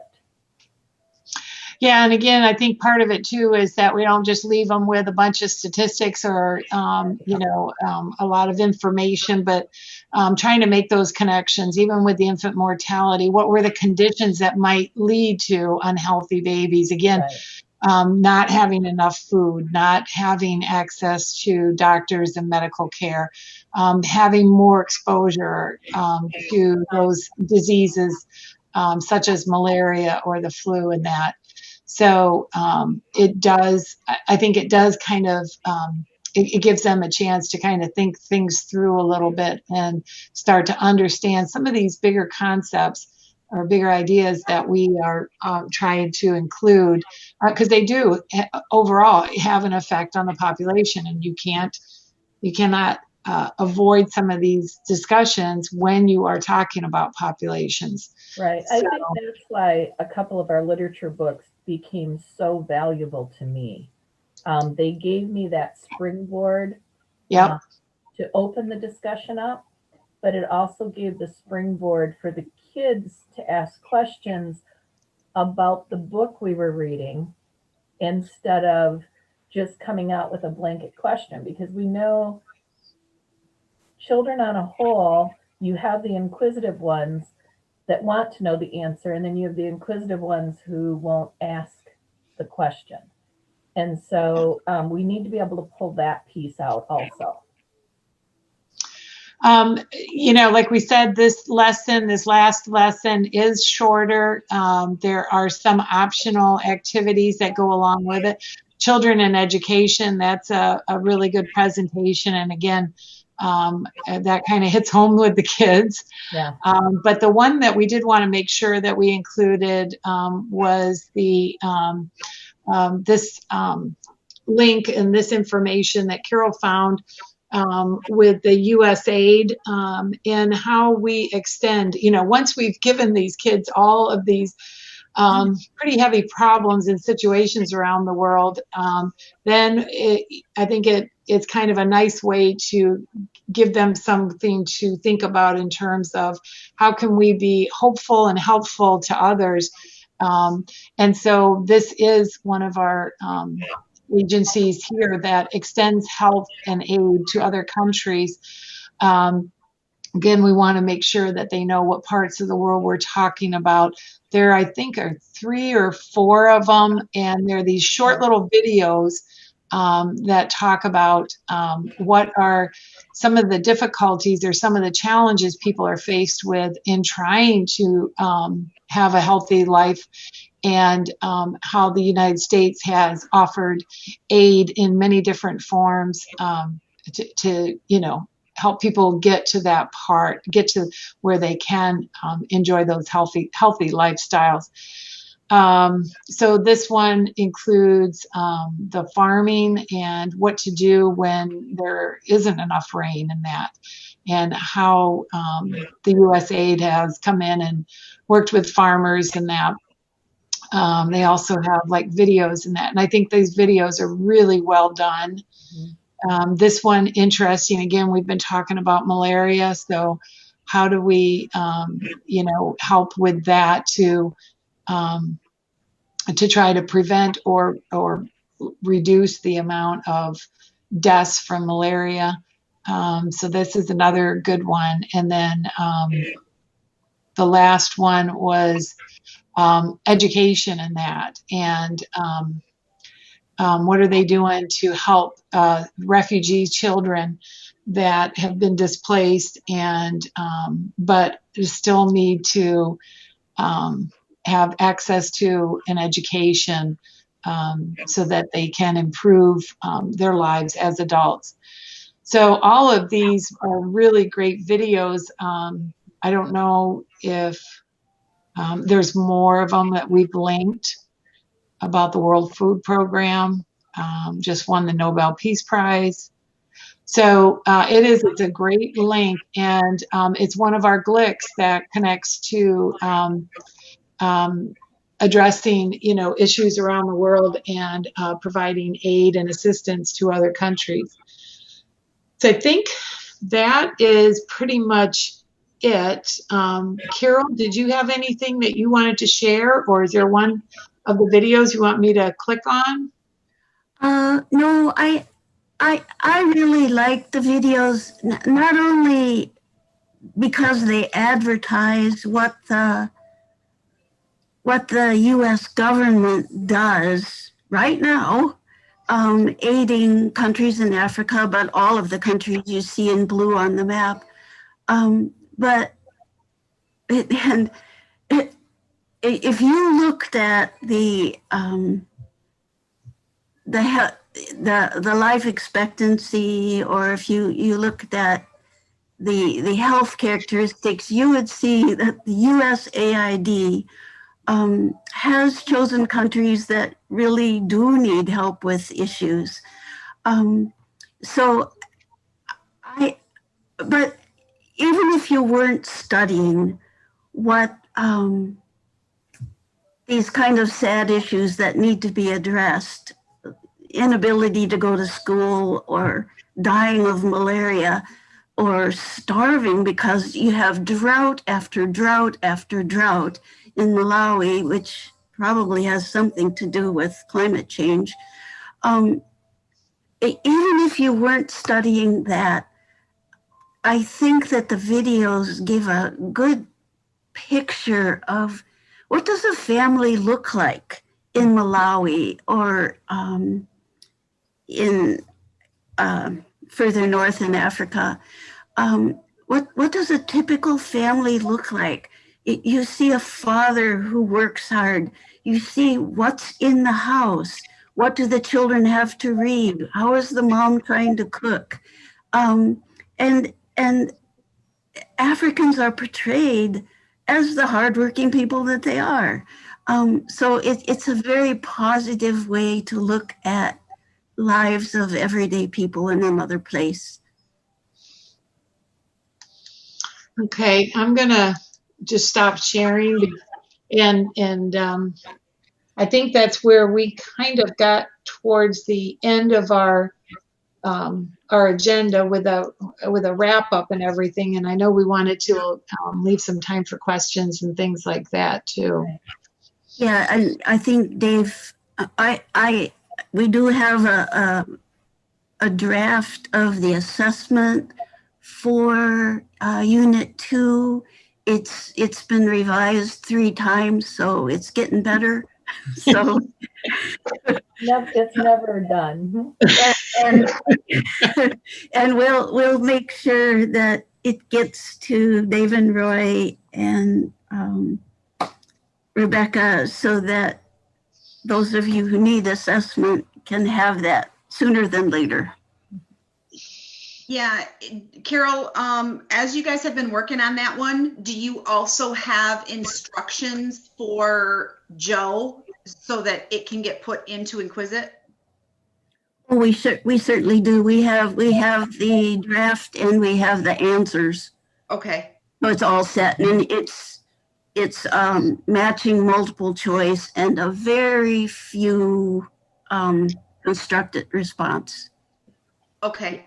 So yeah, we can get that to him. I have Sharon told me about a correction I need to make, so I'll do that. So we're getting real close. Sorry, it's constant. These always need revision.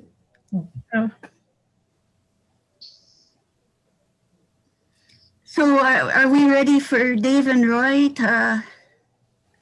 Yeah, I think the only other thing, we can mention is the more variety you give to this unit, the better it comes across to the students. Having the little short discussions from the book, having the book being read, teaching the lessons, using the maps, it really keeps them involved, and it's not just shooting facts out to the kids.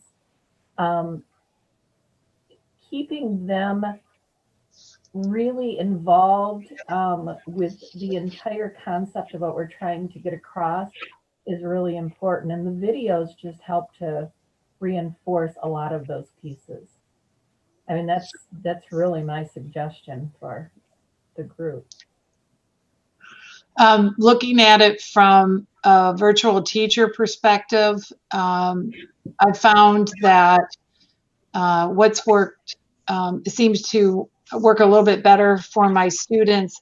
I released a week's worth of information, activities, maps, whatever, notebook slides, and in order.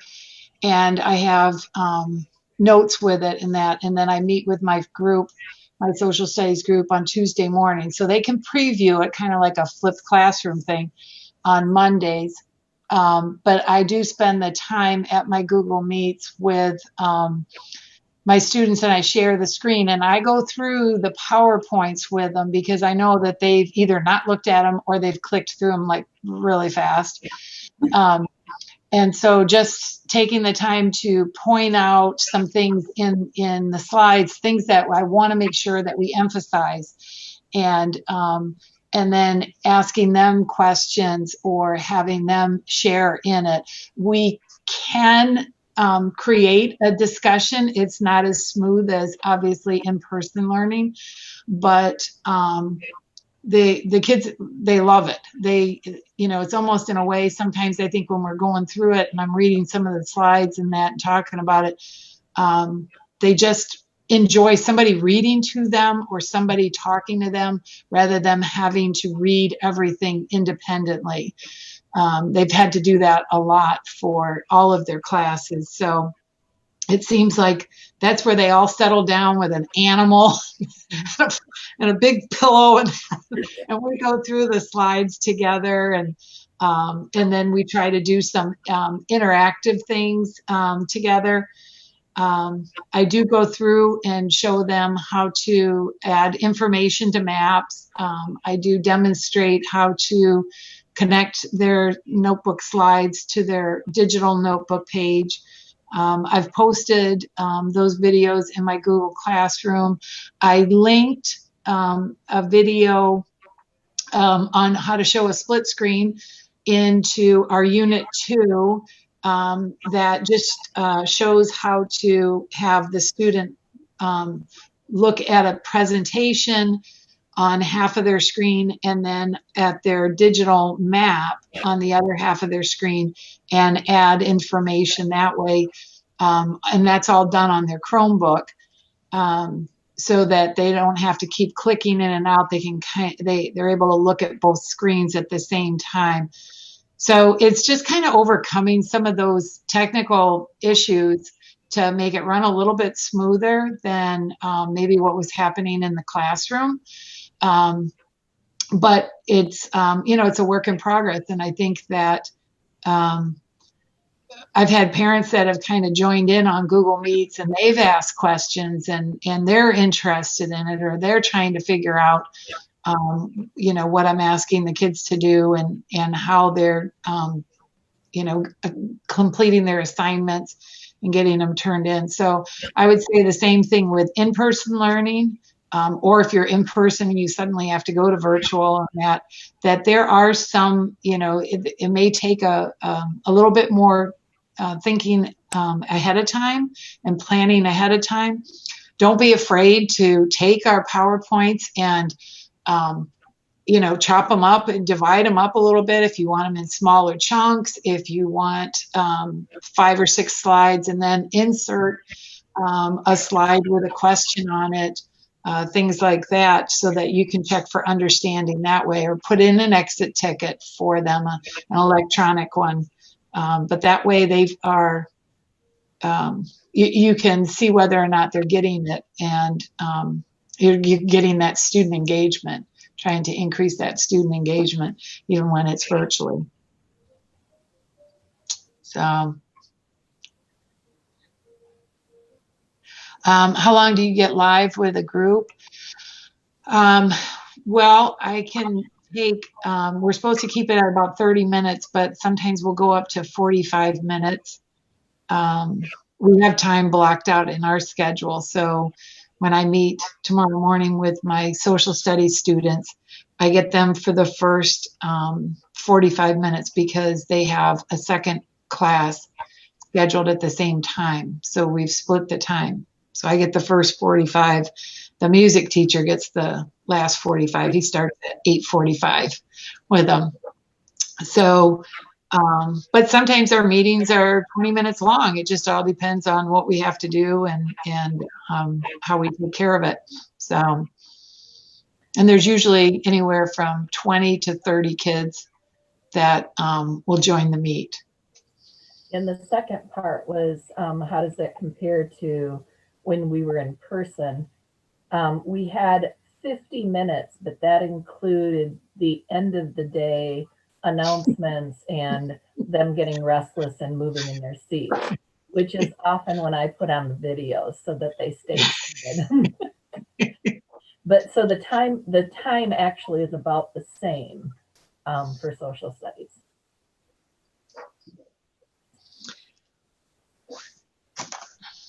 Any other questions for us? Well, just real quick, I will be doing, I teach at Atherton down here in Genesee County, and we've been totally virtual since the beginning, but starting Monday, we get half our classes back, 5th and 6th grade back in person, face-to-face, while keeping, because they were given options back in August, the parents were, and it was a semester commitment. So we're going back face-to-face. So we still have about half coming in and half staying online. And so I'm just trying to find that balance for that fair, equitable education, right, between online and in person. Yeah, so I just, when you were talking about some of the literature that you guys have, I was just hoping to find something possibly online or to have read to them, right, chapters. Like right now in my 5th grade social studies, I found some teacher who was doing Sign of the Beaver, and she's done all 25 chapters, and it's wonderful. And we listen to it online, and we'll continue to do that in 5th grade. But I don't really have anything for 6th grade. But these books, I was hoping maybe something maybe in PDF also that they can pull up, because they also kind of want, as a social studies teacher and the other science teacher, they kind of wanted us to work on their reading skills as well. And I thought with some of this literature that we have for social studies, it'd be something good for them to pull up, and I could easily, in both Zooming online and in class, have the kids read to me from a PDF of the book. So I don't know if you guys know if there are copies of the PDF of either Chuju's House or what is it? This Kid, Every Kid. Yeah. Oh, This Child, Every Child. Yeah. Sorry, kid, child. They all look Yeah. alike, right?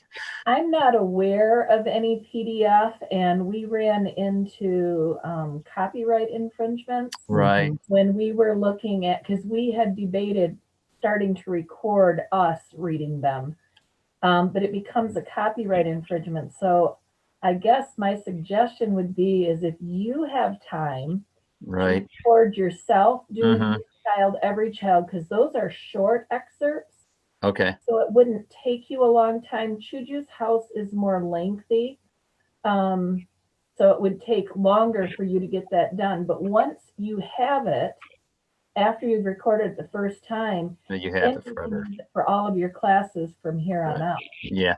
because it's your group of kids. But Right. even us reading it and then having you play it, it becomes that copyright issue. And does, like, for our school, and I don't know if we broke any copyrights, but we did DRAs online, right? I mean, we had to do them remotely, and someone scanned all the pictures of every page of every book and into a folder PDF, and we shot those to the kids like via email so they could read it to us while we were. And I thought, is that something too? I just get a scanner. I mean, I have a scanner on my phone now. It's just scan some of these pictures and put them in a PDF and have them in a folder, and I can shoot them to the kids that way as well. I don't know, Becky and Dave, do you have any, or Roy, do you know on the copyright there? We do have a link that we put in Unit 1, which was Home of the Brave. Yeah. And Right. so that is, that's one that I put the link into my Google Classroom, and my students, it was an audio version, and I think it had the pictures in it or something, but they loved it. Now, a lot of them had read it in 5th grade, but again, especially with these kids that are working online, everything they're getting, probably 90% of what they're getting is in the text format. Yeah. And so for them to have something else, someone reading to them, some kind of audio of it, I think it just kind of gives them a chance to just relax and listen instead of working Right. so hard at deciphering and figuring out what the story's about. So Yeah, which is why we had looked at doing it, but ran into some issues. And we know Home of the Brave at any point could be taken down. Yeah. for us. Yeah. Gotcha. I think the biggest thing is just not putting it out there for public access. Right. Yeah. If I did it, if I'm feeling motivated, right, then I would do it just to my kids. I just email Right. it to those. Yeah.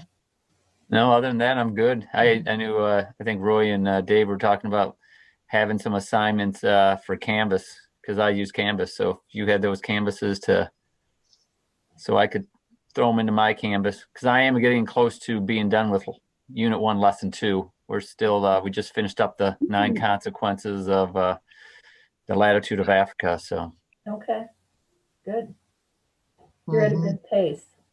I'm trying. It's right. That's like, I've dabbled. I told Roy I've dabbled a little with this, but I've always liked the kids to have books, and so I have some books at school. So there will be that unfair equal access to education, because my kids are going to have books as well as the Canvas Giants input, just because we can go back full online anytime. So we're going to keep Canvas in front of them all the time. So. Well, my suggestion would be to at least tape This Child, Every Child. Okay. That wouldn't take a long time, and that would give them something that they could listen to and play back and hear again. Right.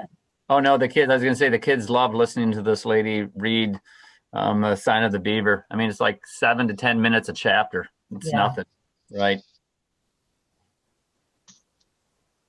So I wish we could help you further on that. Oh no, that's fine. I just, if you had any ideas, that's okay. We'll work it out. Always do, right? Dave, do you want to address the Canvas issues? So Roy and I have built into Canvas the first 7 weeks. Andrea shared a Google Doc with us that we've been using, and as she updates it, we go in and update it. So it's through about week 7, which, Stephen, it sounds like it's roughly where you are right now. But in the interest of time tonight, because it is almost 7:30, what Roy and I'll do, one of us will get a Camtasia video of it up that we'll send out to you. Okay, yeah, that'd be great. Early next week. Sure, yeah, whenever. Yeah, that sounds great. You'll always have access to it once you know how to do it. You'll always have access to it. And so as Andrea updates, we update and you can update. So if I keep my pace slow enough, you guys will always be just a little ahead of me. No pressure, Andrea. One step ahead of the sheriff. That's right. That's right. I like your saying, Carol. You teach. Oh, just a couple of other things.